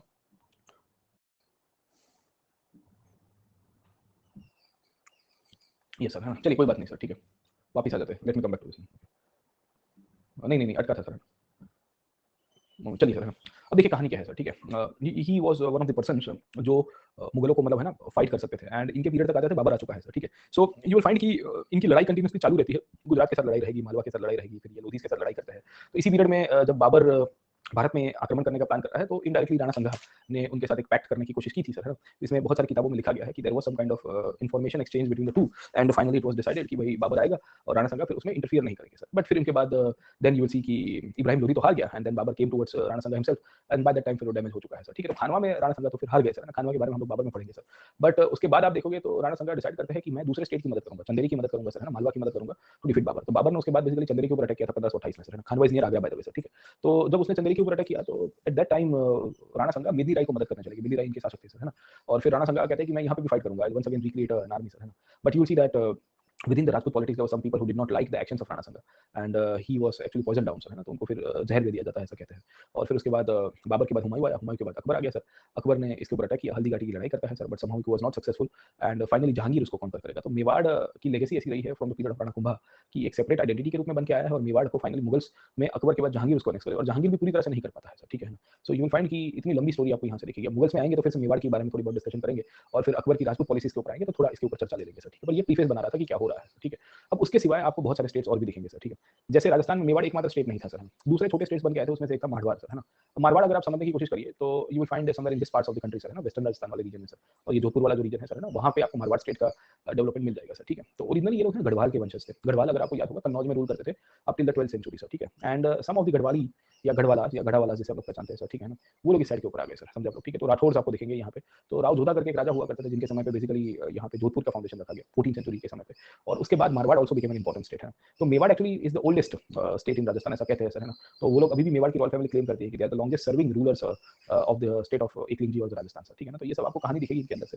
तो मारवाड़ स्टेट बन के मारवाड़ की कहानी भी मुगल के सेंटर की हम लोग देखेंगे, हम लोग राजस्थान की हिस्ट्री तो पढ़ नहीं रहे हैं सर, ठीक है? उसके सिवाय ये दो स्टेट से पहले 13th सेंचुरी के और 14th सेंचुरी के ट्रांजिशन में मेवाड़ दिखेगा और 15th सेंचुरी में आपको मारवाड़ स्टेट का इमर्जेंस दिख जाएगा सर, ठीक है? धीरे-धीरे क्या होता है कि और भी स्टेट्स बन के आएंगे सर, ठीक है? जैसे आप देखिए कि अंबर स्टेट बन के आया, आमेर स्टेट कहते हैं सर, ठीक है ना? जो जयपुर के अंदर स्टेट निकल के आता है। ये भी 14th सेंचुरी के बाद प्रोमिनेंस के ऊपर आता है सर, ठीक है? और ये जो अंबर स्टेट था, ये आमेर स्टेट था, उसके रिलेशन फिर मुगल्स के साथ काफी ठीक हो गए, क्योंकि अकबर ने मैट्रिमोनियल अलायंसेस इन्हीं के साथ बनवाई थी सर, ठीक है। फिर बीकानेर बन के आया सर, है ना। बीकानेर एक्चुअली राव जोधा से ही उभर के आया था सर, है ना। तो यूल फाइंड की जो जोधा जिन्होंने बेसिकली जोधपुर की स्थापना की थी ना, वहां से डेवलप हो रहा है सर, ठीक है। जैसलमेर स्टेट उभर के आएगा, वो भट्टी राजपूत के द्वारा बनाया गया था। भट्टी राजपूत अगर आप देखिए तो राजस्थान से लेकर पंजाब तक एक टाइम के ऊपर एस्टैब्लिश हुआ करते थे, एंड इन्होंने रेजिस्ट बहुत किया था in the early part of the Ghazni and the Ghurid invasion को सर, ठीक है। ग्रेजुअली इनको सब्जुगेट कर दिया गया था, and they had moved from the regions from Punjab and they had come and settle into the regions of the Jaisalmer region sir, ठीक है। तो आपको भट्टी राजपूत आपको उस साइड में भी दिख जाएंगे, क्या कहते हैं, थार वाले रीजन में, तो आपको सोढ़ा आपको देखेंगे सर, है ना, सोढ़ा किंग्स है ना, तो वो भी भट्टी राजपूत लेगेसी को क्लेम करते हैं सर, ठीक है। फिर रणथंभौर था, Ranthambore was also Rajput state है ना। वहां पे पृथ्वीराज चौहान के डिसेंडेंट्स की एक ब्रांच खोली गई थी, क्योंकि Ajmer was annexed by the state of घोरी, कुतुबुद्दीन ऐबक के समय तक आते थे सर, ठीक है। बहुत आला सर, है ना। तो यू सी दैट कि यहाँ पे ये चौहान वंश की शुरुआत होती है, और ये रणथंभौर के ऊपर तो आरोप लगाया जाता था अलाउद्दीन खिलजी के द्वारा कि भाई आपने मंगोलों की मदद की है और हम आपके ऊपर अटैक करेंगे, क्योंकि मंगोलों का त्रास उस टाइम पे काफी बढ़ गया था दिल्ली के सुल्तानत के ऊपर। तो Alauddin Khilji blame the state of Ranthambore कि you are actually attacking and helping the Mongols, है ना, समझे। तो ये सब पूरी कहानी है राजस्थान की। अब इन सब स्टेट्स को आपको आइडिया रहना चाहिए कि आज पता नहीं सर भटक गए सर, नॉर्मली आते नहीं है यहाँ पे, कंक्रीट का जंगल है, कौन आएगा सर, समझे आप लोग, ठीक है। बट आज दिशा की यहाँ तो कंक्रीट ही कंक्रीट है सर, एक दो झाड़ दिख जाते अच्छा लगता है सर, तो बेकार है सर, ठीक है। शहर में रहना अच्छा नहीं लगता, पर मजबूरी है सर। हाँ, जिस दिन गांव में 200 बीपीएस चला गया ना सर, मैं निकल जाऊंगा सर, मेरा टारगेट ही है सर। खेत लूंगा सर, खेती करूंगा, आधा दिन पढ़ाऊंगा सर, मस्त गाय भैंस ताजा ताजा खाएंगे, ताजा मैंने एकदम मस्त एकदम सर, ठीक है। यहाँ से 100-150 किलोमीटर दूर चला जाऊंगा सर, मगजमारी चाहिए नहीं सर यार, कटआउट लाइफ जीने में सर। यहाँ है क्या सर, कुछ नहीं है, पॉल्यूशन है, कचरा खाने को मिलता है सर, है ना, पूरा दिन सर, है ना, देखिए, और नेचर से दूर अलूफ रह जाते हैं सर, ठीक है, तो पगला जाता है सर। तो 200-300 बीपीएस के लिए, क्योंकि फिर काम थोड़ा अपना भारी वाला काम है ना सर, ठीक है। नॉर्मल काम तो काम नहीं कर रहे सर, अभी आ जाएगा 2-5 साल में, अभी शहरों में तो लगने शुरू हो गए, I guess next 5 years most probably sir, पकड़ के चलिए, सब जगह पे आ जाएगा सर। ये फाइबर वाला मैं बता रहा हूँ सर, अभी आ तो रहा है गाँव में, ऐसा नहीं है, पर स्पीड में फ्लक्चुएशन हो जाता है, वेरिएशन हो जाता है, ठीक है, सर्विसेज ठीक से नहीं मिल पाती है सर, तो उसके लिए थोड़ा टाइम लगेगा, बट आई गेस ग्रेजुअली, या ये स्टारलिंक स्टारलिंक चालू हो जाएगा ना, सैटेलाइट वाला सर, तो स्टारलिंक में कर देंगे सर, चलिए। तो let me come back to this point, okay. हाँ, सर्विस की प्रॉब्लम है अभी सब जगह, इंटरनेट तो गाँव में पहुंच ही गया है sir. The problem is not internet, internet की स्पीड और फिर कंसिस्टेंसी सर। इंटरनेट में तो क्या प्रॉब्लम है, इंटरनेट किसान भी यूज करते हैं सर, और स्पीड में यूं करना पड़ता है सर। अब चालू क्लास में अपने यूं करते रहे सर, क्योंकि अपना जो वर्क प्रोफाइल है वो इंटरनेट सेंट्रिक है ना सर, है ना। चलिए let me come back to this point, okay. तो वापस आ जाते हैं सर, है ना, स्टेट्स के बारे में। तो आपको ये याद रहेगा कि क्या क्या कहानी चलती है, किस तरह से स्टेट्स का निर्माण किया गया और कहाँ से इनका बेस बन के आया सर, ठीक है। अब देखिए इतने सारे, एक तो राजस्थान के स्टेट्स बन के आए सर, तो मैंने आपको बताया कि राजपूताना स्टेट्स बन के आया, मालवा बन के आया, गुजरात बन के आता है। अब थोड़ी बहुत चर्चा करते थे जौनपुर स्टेट के बारे में सर, ठीक है। अब देखिए जौनपुर की भी कहानी यही है घुमा फिरा के सर, इसमें भी कुछ ज्यादा लोड लेने लायक है नहीं सर, ठीक है। और जौनपुर और बंगाल ये दोनों भी इनफेक्ट है ना, पकड़ने की कोशिश करिए कि यहाँ से ही निकल के आएंगे सर, है ना, गेटिंग ओपन। पीडीएफ का प्रिंट करवा सकते हैं ना सर, ठीक है ना, उसमें कहाँ हमने मना किया है सर, ठीक है। आप डाउनलोड करिए, प्रिंट करवा दीजिए सर, ठीक है। लोग बेचते हैं बाजार में सर, ठीक है, तो प्रिंट करवाने में तो क्या दिक्कत है सर, है ना। ठीक है ना, सविता मुझे क्लास के बाद में मुझे याद करिए, मतलब नोट्स मेकिंग में आपको क्या दिक्कत आ रही है सर, ठीक है। चलिए ओके, तो हम लोग क्या डिस्कस कर रहे थे, what we were discussing sir, है ना। तो हाँ, लोग उसका कमर्शियलाइजेशन कर देते हैं ना सर, ठीक है, यहाँ से कंटेंट को डाउनलोड करके कंपाइल वपाइल करके सर, है ना, छापम छाप कर रहे होते हैं बाजार में। हाँ, सर, है ना, चलो ठीक है। तो हम लोग क्या डिस्कस कर रहे थे, हम लोग जौनपुर की बात कर रहे थे। अब let me come back to this point कि जौनपुर की क्या कहानी है सर, है ना, तो जौनपुर का बेसिस कैसे बन के आया सर, ठीक है। अब देखिए जौनपुर स्टेट भी पकड़ने की कोशिश करिए, 1398 के बाद इंडिपेंडेंस होगा सर, ठीक है। So this will eventually gate independent after 1390, 1398 के बाद सर, ठीक है। और जौनपुर स्टेट की भी कहानी आपको सेम गुजरात के जैसी या मालवा की जैसी ही दिखेगी, थोड़ा 19-20 आपको दिख जाएगा सर, ठीक है। अब जौनपुर की खासियत यह है कि जौनपुर एक ऐसा स्टेट था जिसकी नींव ही तुगलकों ने रखी थी, ये पहले एग्जिस्ट नहीं करता था सर, ठीक है। तो जौनपुर के ऊपर थोड़ी बहुत चर्चा करते हैं कि ये स्टेट की स्टोरी कैसे रही है सर, और इनका क्या सिग्निफिकेंस है सर, ठीक है। तो कहानी यह है कि Jaunpur was a state which was established near Varanasi somewhere during the period of Firoz Shah Tughlaq sir. और फिरोज शाह तुगलक ने जौना खान के नाम के ऊपर से सर, है ना, ये जौनपुर स्टेट का फाउंडेशन रखा था। अब जौना खान कौन थे, जौना मतलब मोहम्मद बिन तुगलक का ओरिजिनल नाम सर, ठीक है ना, समझे आप लोग, गेटिंग पॉइंट। तो ये लोग अलग अलग नाम रख देते थे ना, नाम बदल देते थे, तो बेसिकली जौना खान के नाम से ये चलवाने की कोशिश की जाती है सर, ठीक है। तो फिरोज शाह तुगलक ने क्या किया, जौना खान के नाम से जौनपुर की स्थापना की और यहाँ पे गवर्नर को अपॉइंट कर दिया जिसका नाम था मलिक सरवार। अब मलिक सरवार बैठे बैठे हर रोज अपडेट दिया करते थे अपने बादशाह को कि बोले क्या चल रहा है, क्या नहीं चल रहा है ना, यहाँ पे क्या क्या हालत है सर, ठीक है। बादशाह भी मेरे जैसा था सर, समझे, बादशाह नहीं सुल्तान था सर। बोले एक काम करो, अब जहाँ पे भी बैठो वहाँ से व्हाट्सएप लोकेशन भेजो, है ना, मुझे ग्राउंड रिपोर्ट चाहिए फोटो के साथ सर, समझे, गेटिंग पॉइंट, ओके। खाली रिपोर्ट लिख के नहीं भेजोगे सर, क्या चल रहा है सर, समझे। तो फिर समझ में आ गया सर। तो एक टाइम था जब I was given a task of patrolling water sir, है ना। I have seen some crucial parts of life where water was being patrolled और पानी की चोरी ना हो सर। सो गुजरात में ड्रॉट डिक्लेयर हुआ था sir, and we were given the task to inspect the water of Narmada canal, क्योंकि कैनाल का पानी राजस्थान और कच्छ तक पहुंचाना था। तो कहानी ये है कि नर्मदा कैनाल यहाँ से शुरू होकर यूँ जाती है सर, ठीक है, क्योंकि नर्मदा नदी यूँ आती है ना सर, आपने देखा होगा सर, ये नर्मदा है, कैनाल का डैम यहाँ से और वो यूँ जाता है सर। फिर यहाँ से ब्रांच निकलती है, एक कैनाल की ब्रांच यहाँ निकलती है, यहाँ निकलती है, 2 ब्रांच निकलती है, this is the main canal sir, है ना। फिर एक ब्रांच कच्छ में जाती है, काठियावाड़ में जाती है सर। तो ये जो मेन कैनाल है ना, यहाँ पे चोरी ना हो उसके लिए, तो we were given some kilometers of length जिसकी हमको पेट्रोलिंग करनी थी। पेट्रोल मतलब बेसिकली काइंड ऑफ देखना था कि किसान पानी का दुरुपयोग ना, क्योंकि ऊपर फिर राजस्थान में पानी नहीं पहुंच रहा था और फमाइन था। तो इन परिस्थितियों में आई was given a section of supervision along SRP की टुकड़ी डाली गई थी, स्टेट रिजर्व पुलिस की सर, है ना। एंड किसान क्या करते थे, बड़े किसान, वो फाइटर पंप से ये लोग है ना पानी रखवा देते थे। फाइटर पंप होता है पता है, अपने पानी खींचने के लिए मोटर वाला सर, वो फाइटर पंप रखते थे, पानी खींच लेते थे सर, है ना। तो फिर आगे अपस्ट्रीम में पानी नहीं पहुंचता था और फिर बुमा बुम हो जाती थी सर, है ना। और ड्रॉट का ईयर था, बारिश नहीं हुई थी, अल था। सो हुआ ऐसा कि मेरे को टास्क दिया गया, मेरे नीचे बहुत सारे लोग थे, तो मैंने कहा कि यार इनको पर्सनली बाइक वाइक थी वहाँ के लोकल्स और फिर कॉन्ट्रैक्ट बेसिस के ऊपर आउटसोर्स स्टाफ था हमारा, एसआरपी वाले भी थे। तो मैंने कहा कि यार मुझे ना पानी का लेवल चाहिए, क्योंकि मुझे फिर एचओ भेजना होता था, फिर एचओ से फिर सेक्रेटरीज तक जाता था कि व्हाट इज द कंडीशन है ना, एक एक घंटे वाला सर। तो ये लोग क्या करते थे कि खाली बता देते थे कि इतना अवेलेबल है, इतना क्वांटिटी इतना है। मैंने बोला वैसा नहीं, तुम ग्राउंड पे जाओगे सर। बोले हाँ सर हम ग्राउंड पे ही हैं। मैंने बोला वैसे भी ग्राउंड पे नहीं जाओगे सर, आप हमारा हमको व्हाट्सएप लोकेशन भेजोगे सर। तब व्हाट्सएप में लोकेशन वाला फीचर नया नया ऐड किया था सर। देख तो मेरे को इतनी गाली पड़ी नीचे के सबऑर्डिनेट स्टाफ से, बोले यार ये भारी बंदा है सर। और मैंने चालू करवा तो मैंने दो चार कलीग को भी कहा, मैंने बोला आप क्या कर रहे हो अपने यहाँ पे? बोले यार हम तो मंगवाते। मैंने बोला नहीं उसको भेजो sir, is getting paid for this. समझे नहीं समझे? तो मेरी जो ट्रेंड थी उसको लेकर फिर सर्कुलेशन आया। सर्कुलेशन मैंने बड़े बाबू को भी बताया, बोले सर मेरा तो डेटा एक्यूरेट आ रहा है, दिक्कत नहीं है। बोले तुम कैसे कर रहे हो? मैंने 50 किलोमीटर का मेरे पास वो सेक्शन था, 50 किलोमीटर की पेट्रोलिंग थी सर, 50 किलोमीटर यूं जाओ आओ, तो उसमें तो कितनी कहाँ कहाँ से कोई उठा लेगा सर, ठीक है। और तो फिर मैंने कहा कि सर मैं तो लोकेशन मंगवाता हूँ। मैंने बोला एक एक पॉइंट के ऊपर मुझे चाहिए, वी हैड एस्टैब्लिश्ड पॉइंट्स और बीच में गेट्स आते थे। मैंने बोला यहाँ से मुझे भेजो, आई कैन सी, मैंने मुझे पता चल जाएगा कि क्या कंडीशन है सर।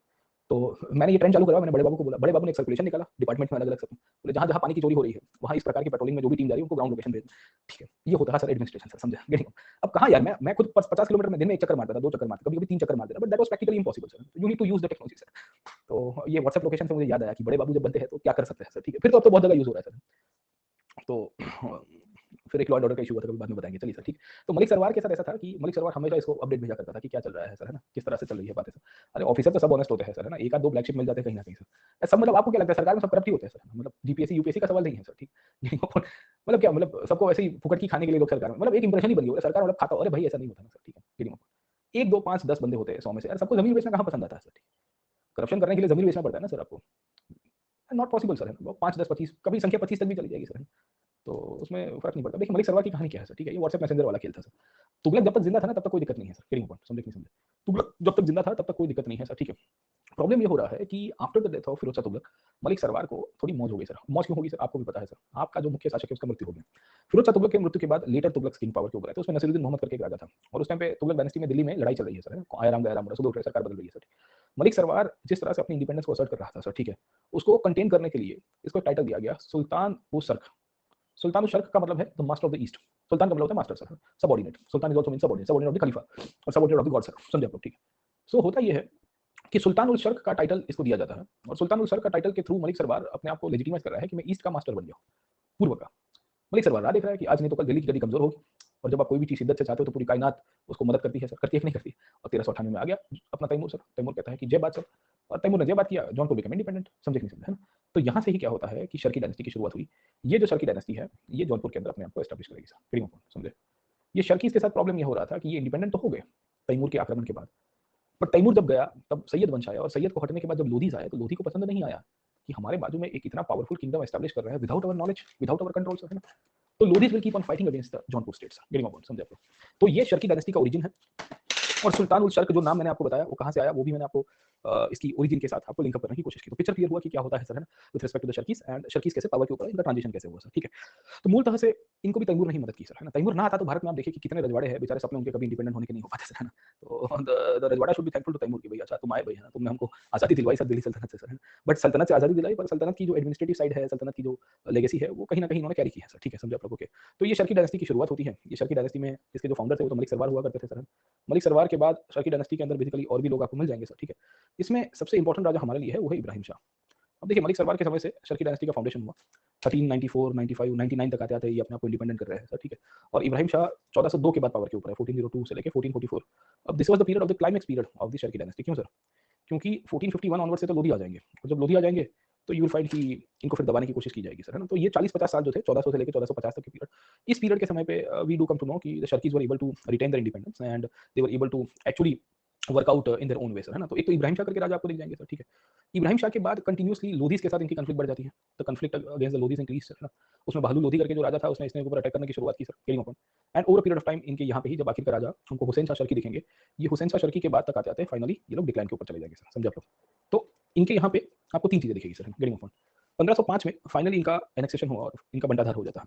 अब ओवरऑल आपको जौनपुर में याद क्या रखना है, जौनपुर में आपको ये याद रखना है कि इन राजाओं का कंट्रीब्यूशन क्या था, और जौनपुर का प्रोविंशियल आर्किटेक्चर में, प्रोविंशियल आर्ट एंड कल्चर में इंपॉर्टेंस क्या है, समझे आप लोग, ठीक है।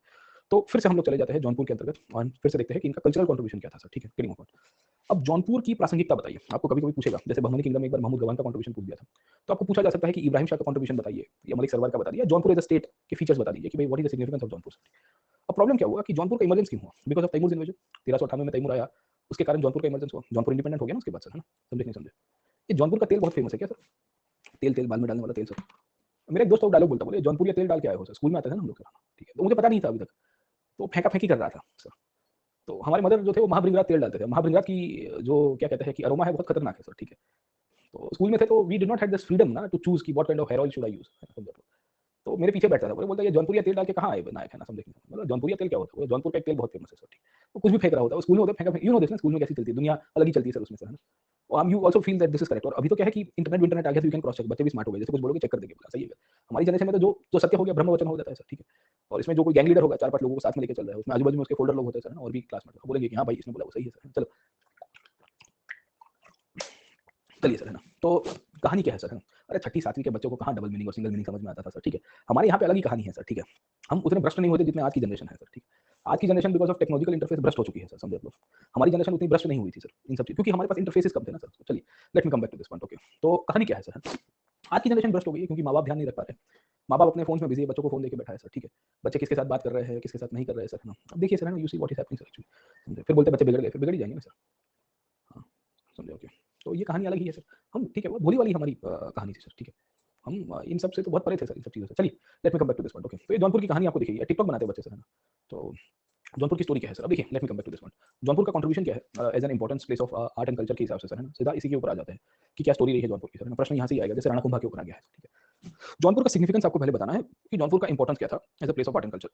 इंपॉर्टेंट बात यह है कि आफ्टर तैमूर इसका बढ़ता है importance, after Timur invasion the importance increase. अब ये क्यों हुआ सर, कि तैमूर ने जब अटैक किया ना तो पीपल स्टार्टेड रनिंग अवे, सही कि गलत। तैमूर के आक्रमण के कारण आप पकड़ने की कोशिश करिए, लोग बेसिकली दिल्ली छोड़ के भाग गए सर। अब दिल्ली छोड़ के कोई नॉर्थ में गया है, कोई वेस्ट में गया है, कोई ईस्ट में आया है सर, कोई लोग साउथ में भी आ गए। जो लोग ईस्ट में आए थे ना खास करके, वो बड़ी मात्रा में जौनपुर में सेटल हुए सर। अब क्यों सेटल हुए, क्योंकि लोकल गवर्नर था, और लोकल गवर्नर अल्टीमेटली किसके साथ जुड़ा हुआ था, तुगलक के साथ ही जुड़ा हुआ था, राइट सर, ठीक। तो you find after Timur invasion the scholars and the artist started flocking the court of Jaunpur, and this created the basis behind Jaunpur emerging as a centre of art and culture. समझ में आ रहा है कि नहीं आ रहा। जौनपुर एक ऐसी जगह के रूप में उभर के आया जिसको शिराज ऑफ द ईस्ट कहा गया over period of time. Jaunpur के लिए एक शब्द यूज होता है कि it is not the Siraj of the east. अब आपको ये सवाल आना चाहिए कि भाई इसको शिराज ऑफ द ईस्ट क्यों कहते हैं sir. Siraj is a place in Iran bye the way sir, है ना। ईरान में है, कल्चरल प्लेस है सर, ठीक है। तो it is not the Siraj of the east. तो व्हाई विल समवन से कि it is not the Siraj of the east. तो शिराज इसके लिए क्योंकि शिराज में कल्चरल डेवलपमेंट आर्किटेक्चर वो सब बहुत बना है, तो वैसा ही जौनपुर के अंदर बनने की शुरुआत हुई सर। अब सवाल ये था कि जौनपुर के पास तो लोकल छोटा सा रजवाड़ा था या छोटा सा गवर्नर था, गवर्नर के कोर्ट में इतने सारे रिसोर्सेज कहाँ से होंगे, रिसोर्सेज होंगे तो स्कॉलर्स कहाँ से आएंगे कंपाइल करने वाले सर। तो ये मजबूर बस जौनपुर में आए सर। ये क्यों जौनपुर में आए, क्योंकि वो राजस्थान तो जा नहीं सकते, राजपूताना स्टेट्स में सर। नॉर्थ में तो तैमूर अभी भी बैठा हुआ था, तैमूर कश्मीर जाके चक्कर मार के वापस गया था, अगर आपको याद होगा तो सर, ठीक है। नॉर्थ वेस्ट में भी पॉसिबिलिटी नहीं है, साउथ बहुत दूर पड़ जाता था, साउथ बहुत दूर पड़ जाता था। तो बस क्या था, ईस्ट इंडिया, कि भाई वहाँ पे ही अपना सल्तनत का कोई भाजा भतीजा शासन चला रहा है, वहाँ चले जाते sir. So Jaunpur took over as the capital and the king invited scholars and writers and artist to come out to the court. अब ये सब दिल्ली के लोग हैं सर, दिल्ली के लोग जौनपुर में आ रहे हैं। फारसी लोग थे सर, तो multiple people from the Persia जो दिल्ली सल्तनत में उस टाइम पे रहते थे सर, ठीक है। तो क्या होगा, दिल्ली का आर्किटेक्चर वो जौनपुर में रेप्लिकेट होगा कि नहीं होगा। सो दिल्ली का आर्ट एंड आर्किटेक्चर फिर जौनपुर में रेप्लिकेट होने की शुरुआत होगी। और ये कब आए थे, तुगलक पीरियड में आए थे, क्योंकि तैमूर आया था तुगलक के पीरियड में ही सर, ठीक है। तो you find in the architecture of the Jaunpur Tughlaq art का इन्फ्लुएंस आपको बहुत दिखेगा सर, गेटिंग माय पॉइंट। अब ये कहाँ कहाँ दिखता है सर, तो आप लिख सकते हैं कि यहाँ पे भी स्लोपिंग वॉल्स दिखती है आर्किटेक्चर के अंदर, इनके मस्जिदों में सर, अभी मस्जिदों के नाम लिखवा देता हूँ फिर, पहले ये समझ जाइए सर, ठीक है। दूसरी इंपॉर्टेंट पॉइंट है कि यहाँ पे भी आपको आर्च एंड बीम का मिक्सचर किया जाएगा, मतलब आर्क्यूएट एंड ट्रेबिएट का mixture. What is arcuate and trabeate, hopefully मुझे पता होगा, आपको पता होगा कि आपने पिछले क्लासेस देखे होंगे सर, ठीक है। तो रीजनल आर्किटेक्चर में इंपीरियल इन्फ्लुएंस आपको मिल रहा है सर, गेटिंग पॉइंट, समझे नहीं समझे। तो ये कहानी है सर, ठीक है। नॉर्मल केस में दिल्ली के अंदर मीनार्स बनती थी, इन्होंने मीनार्स को अलग से नहीं बनाया, मीनार्स को इंटीग्रेट करने की कोशिश की है विद फसाड। फसाड का मतलब है कि बिल्डिंग के फेस पे ही मीनार का इंटीग्रेशन करने की कोशिश की गई, कैसे की है अभी आपको बताता हूँ सर, ठीक है। सो यू विल फाइंड कि मीनार्स को इंडिपेंडेंटली नहीं बनाया। सामान्य रूप से क्या होता था कि से फॉर एग्जांपल ये आपका कोई बिल्डिंग है और यहाँ पे ये आपका बिल्डिंग है सर, फिर उसके बाजू में आपको दो मीनारें दिखेगी सर, ठीक है, समझे। सो नॉर्मल केस में आपको इस प्रकार के मॉन्यूमेंट्स दिखते थे सर। जौनपुर के शासकों ने ये नहीं किया, जौनपुर के शासकों ने मीनार को मुख्य बिल्डिंग के साथ ही जोड़ दिया। और कैसे जोड़ा है सर, ठीक है। तो कहानी ये है कि फॉर एग्जाम्पल एक बिल्डिंग है और बिल्डिंग के ऊपर आपने ये गुंबद बनाया हुआ है, तो मीनार को इसके साथ ही लिंकअप कर दिया जाएगा सर, समझे आप लोग, ठीक है। तो इसका फसाड का ही पार्ट बन जाएगा सर, गेटिंग पॉइंट, है ना। तो ये आपका एंट्रेंस हो गया, यहाँ से ये हो गई, ये खिड़कियाँ हो गई सर, इस प्रकार की चीजें आपको दिख जाएगी सर, ठीक है। सो इस प्रकार की चीजें आपको यहाँ से दिखती है जहाँ टेपरिंग शेप के अंदर बिल्डिंग आपको मिल जाता है। फसाड का मतलब होता है फेस, FACAD सर, फसाद नहीं बोल रहा हूँ, फसाड बोल रहा हूँ, FACAD सर, ठीक है। फसाद होता है दंगा करना सर, ठीक है, मतलब तूफान करना सर, गेटिंग पॉइंट होता है। और ये मतलब आर्किटेक्चर की लैंग्वेज है। चलिए let me come back to this point, है ना। Front part elevation, elevation sir, सारी भाषा में उसको एलिवेशन कह सकते हैं सर, ठीक है, गेटिंग पॉइंट। तो कहानी ये है कि इन्होंने बिल्डिंग के अंदर जो फसाड है उसका जो एलिवेशन है सर, ये एलिवेशन के अंदर ही इंक्लूड करने की कोशिश की। और ये एलिवेशन को बहुत बल्कि बनाया सर, है ना। आप देखिए कि अगर ये इंडिविजुअल ऐसे रहता है तो बल्कि नहीं दिखता है, क्योंकि एक मीनार यहाँ पे है, एक मीनार यहाँ पे है, मुख्य बिल्डिंग यहाँ पे है सर, ठीक है। अब ये बिल्डिंग बिल्डिंग सब कुछ एक ही जगह के ऊपर आ गया है सर, ठीक है। तो एकदम बल्कि लगता है सर, सॉलिड लगता है कि भाई गजब बनाने की कोशिश की है। अब ऐसा क्यों हुआ है, उसके पीछे का कारण ये है कि इनके ज़्यादातर मंदिरों को मॉन्यूमेंट्स को कन्वर्ट किया गया था और converting from the Hindu temples was one of the major part of the art forms. तो इनको ढकना था, दे वांटेड टू हाइड, इनको ना पुरानी चीज़ों को ढक देना था सर, ठीक है। तो होता ये है कि दे डिसाइडेड कि अगर हम लोग अलग से इंडिपेंडेंट करवाएँगे और उसके ऊपर की चीज़ों को थोड़ा बहुत बदलेंगे तो लोगों को पता चल जाएगा सर। जैसे कुव्वतुल इस्लाम में पता चल गया और कहीं और पता चल गया सर, ठीक है। तो उसको ना दिखाई दे सर, है ना? और to hide away the original part of the structure in the monuments, they decided to put out this architecture form जहाँ चीज़ों को ढक दिया जाएगा। तो कन्वर्टिंग फ्रॉम हिंदू टेम्पल्स थे सर। और इसमें आपको एक मॉस्क दिखेगी जिसका नाम है अटाली मस्जिद। ये बहुत फेमस है सर। इसमें आप किताब में लिखोगे तो उसमें लिखा जाएगा कि it is a mosque having no minars. तो minars are there as a part of the tapering part of the structure, है ना? टेपरिंग मतलब ये वाला है ना, पूरा मॉन्यूमेंट का पार्ट ही बन गया मीनार सर। और ऐसे बनाने की ढकने की कोशिश की गई है जहाँ पुरानी जो बिल्डिंग है वो ढक जाएगी सर, है ना? समझे आप लोग? ये एक्चुअली अटाली देवी का मंदिर हुआ करता था। So it was a temple belonging to the Atali Devi sir. और ये फिर मलिक सरवार और उसके बाद वाले जो शासक आए सर, है ना? इन्होंने इसके अंदर से इसकी चीज़ों को बदल दिया सर, ठीक है। तो इसमें आप देखोगे तो किताब में लिखा गया Pathan style of architecture, Pathans मीनार नहीं बनाते थे। नहीं, मीनार का यूज़ हुआ है सर, पर मीनार का यूज़ टेपरिंग फॉर्म में बिल्डिंग के साथ इंटीग्रेट करके किया है, ना कि बिल्डिंग के दूर 40-50 मीटर दूर कहीं पे मीनार बनाई हो, कुतुब मीनार बनाई या फिर उसके बाद आप देखिए अलग मीनार बनवाने की कोशिश की गई। वैसा नहीं, इंडिविजुअल मीनार नहीं बनती है सर, ठीक है। बिल्डिंग के साथ इंटीग्रेट करवा दिया गया, समझे आप लोग, ठीक है। तो एक तो ये कहानी आपको यहाँ से दिखेगी जौनपुर के अंदर से ही, जैसे हम लोग आइडेंटिफाई कर सकते हैं कि क्या-क्या कहानी है सर, ठीक है। दूसरी फिर इनको भी कांग्रीगेशनल मॉस्क बनाने थे, तो कांग्रीगेशनल मॉस्क में फिर ये जमी मस्जिद बनाते हैं क्योंकि आर्किटेक्चर में तो घुमा फिरा के वही 2-3 चीज़ें होगी, पैलेसेस, फोर्ट्स, द टॉम्ब, इनको मकबरा भी बनवाने होंगे सर, किंग ऑफ समझे कि नहीं समझे, है ना? तो ये भी कहानी आपको मिल जाएगी सर, समझे? तो ये 2 स्टोरीज़ आपको पता होनी चाहिए कि किस तरह से डेवलपमेंट हुआ जौनपुर का। तो पहला तो आर्किटेक्चर में आपको जौनपुर का इंपॉर्टेंस पता होना चाहिए कि आर्किटेक्चर में क्या-क्या चीज़ें इन्होंने बदलाव लाई और किन-किन चीज़ों के अंदर से इनके आर्किटेक्चर को अलग से आइडेंटिफाई किया। उसको शर्की स्टाइल ऑफ आर्किटेक्चर भी कहते हैं सर, ठीक है? रीजनल आर्किटेक्चर में कभी-कभी नाम पूछ देगा कि भाई what is the Sharki style of architecture? तो यू शुड नो कि शर्की स्टाइल ऑफ आर्किटेक्चर का मतलब है जौनपुर स्टाइल ऑफ आर्किटेक्चर। या इसी को लोग कहते हैं पठान स्टाइल ऑफ आर्किटेक्चर क्योंकि इसमें बहुत सारे पठान हुआ करते थे और पठान में मीनार्स नहीं होती है। मीनार्स होती है सादी भाषा में, पर वो उसको इंटीग्रेट करने की कोशिश की थी सर, किंग ऑफ। तो कांग्रीगेशनल वर्ड होता है जहाँ पे लोग इकट्ठे होते हैं सर, है ना? तो it's more of assembly sir, है ना? तो मॉस्क, कांग्रीगेशनल मॉस्क वही होती है जहाँ बहुत बड़ी मात्रा में लोग इकट्ठे हो सकते हैं। नॉर्मल मॉस्क क्या होती है? छोटी होती है। जमी मस्जिद इज एग्जांपल ऑफ कांग्रीगेशनल मॉस्क क्योंकि वहाँ हजारों की संख्या में लोग इकट्ठे होते हैं, समझे आप? जुम्मे वाली सर, मैंने बताया था ना कल की क्लास के अंदर, तो जुम्मे टू जुम्मे, फ्राइडे टू फ्राइडे, तो उससे सुल्तान का खुतबा भी पढ़ा जाता था, सुल्तान की लेजिटिमेसी भी आ जाती थी सर, है ना? तो बहुत सारी चीजें गैदरिंग के रूप में इकट्ठी हो जाती थी और मल्टीपल ऑब्जेक्टिव्स फुलफिल होते थे सर, राइट, है ना? तो इस तरह से इसका डेवलपमेंट हुआ जौनपुर स्टेट का। तो एक तो आर्ट फॉर्म के अंदर आपको आर्किटेक्चर का डेवलपमेंट दिखेगा सर, दिल्ली से लोग आए थे सर। आर्किटेक्चर के साथ साथ आप देखोगे तो आपको लिटरेचर का डेवलपमेंट दिखेगा। अब लिटरेचर की इंपॉर्टेंस क्या है सर, है ना? What is the significance of literature sir, ठीक है। सो यू विल सी कि Jaunpur also became the part of the literary traditions. और लिटरेरी ट्रेडिशंस में पर्शियन लिटरेचर का बहुत सारा डेवलपमेंट हुआ इस पीरियड में क्योंकि फारसी स्कॉलर्स दिल्ली से भाग के आए थे सर। और पर्शियन लिटरेचर के साथ-साथ इसमें इस्लामिक लर्निंग का भी एक बेस बन जाता है सर, ठीक है, मीनिंग ऑफ। तो मल्टीपल बुक्स वर कंपाइल्ड, मल्टीपल वर्क्स वर कंपाइल्ड जो इस पीरियड को सिग्निफाई करते हैं as a part of the literary tradition, meaning of, समझे कि नहीं समझे? तो इब्राहिम शाह करके राजा मैंने आपको बताया सर, ठीक है। इब्राहिम शाह करके जो राजा था, उसके नाम के ऊपर एक किताब कंपाइल की गई, फतवा है इब्राहिम शाही। याद रखने की आवश्यकता नहीं होगी but at least you can remember, एक आध किताब आपको याद रहेगी तो ठीक रहेगी। पर्शियन साहित्य और इस्लामिक लर्निंग का सेंटर बन के आया था जौनपुर, तो ऑब्वियस है कि भाई लोग आएँगे और उसको कंट्रीब्यूट करेंगे सर, मीनिंग ऑफ, समझे कि नहीं? तो ये चीज़ आपको दिखती है सर, समझे आप लोग?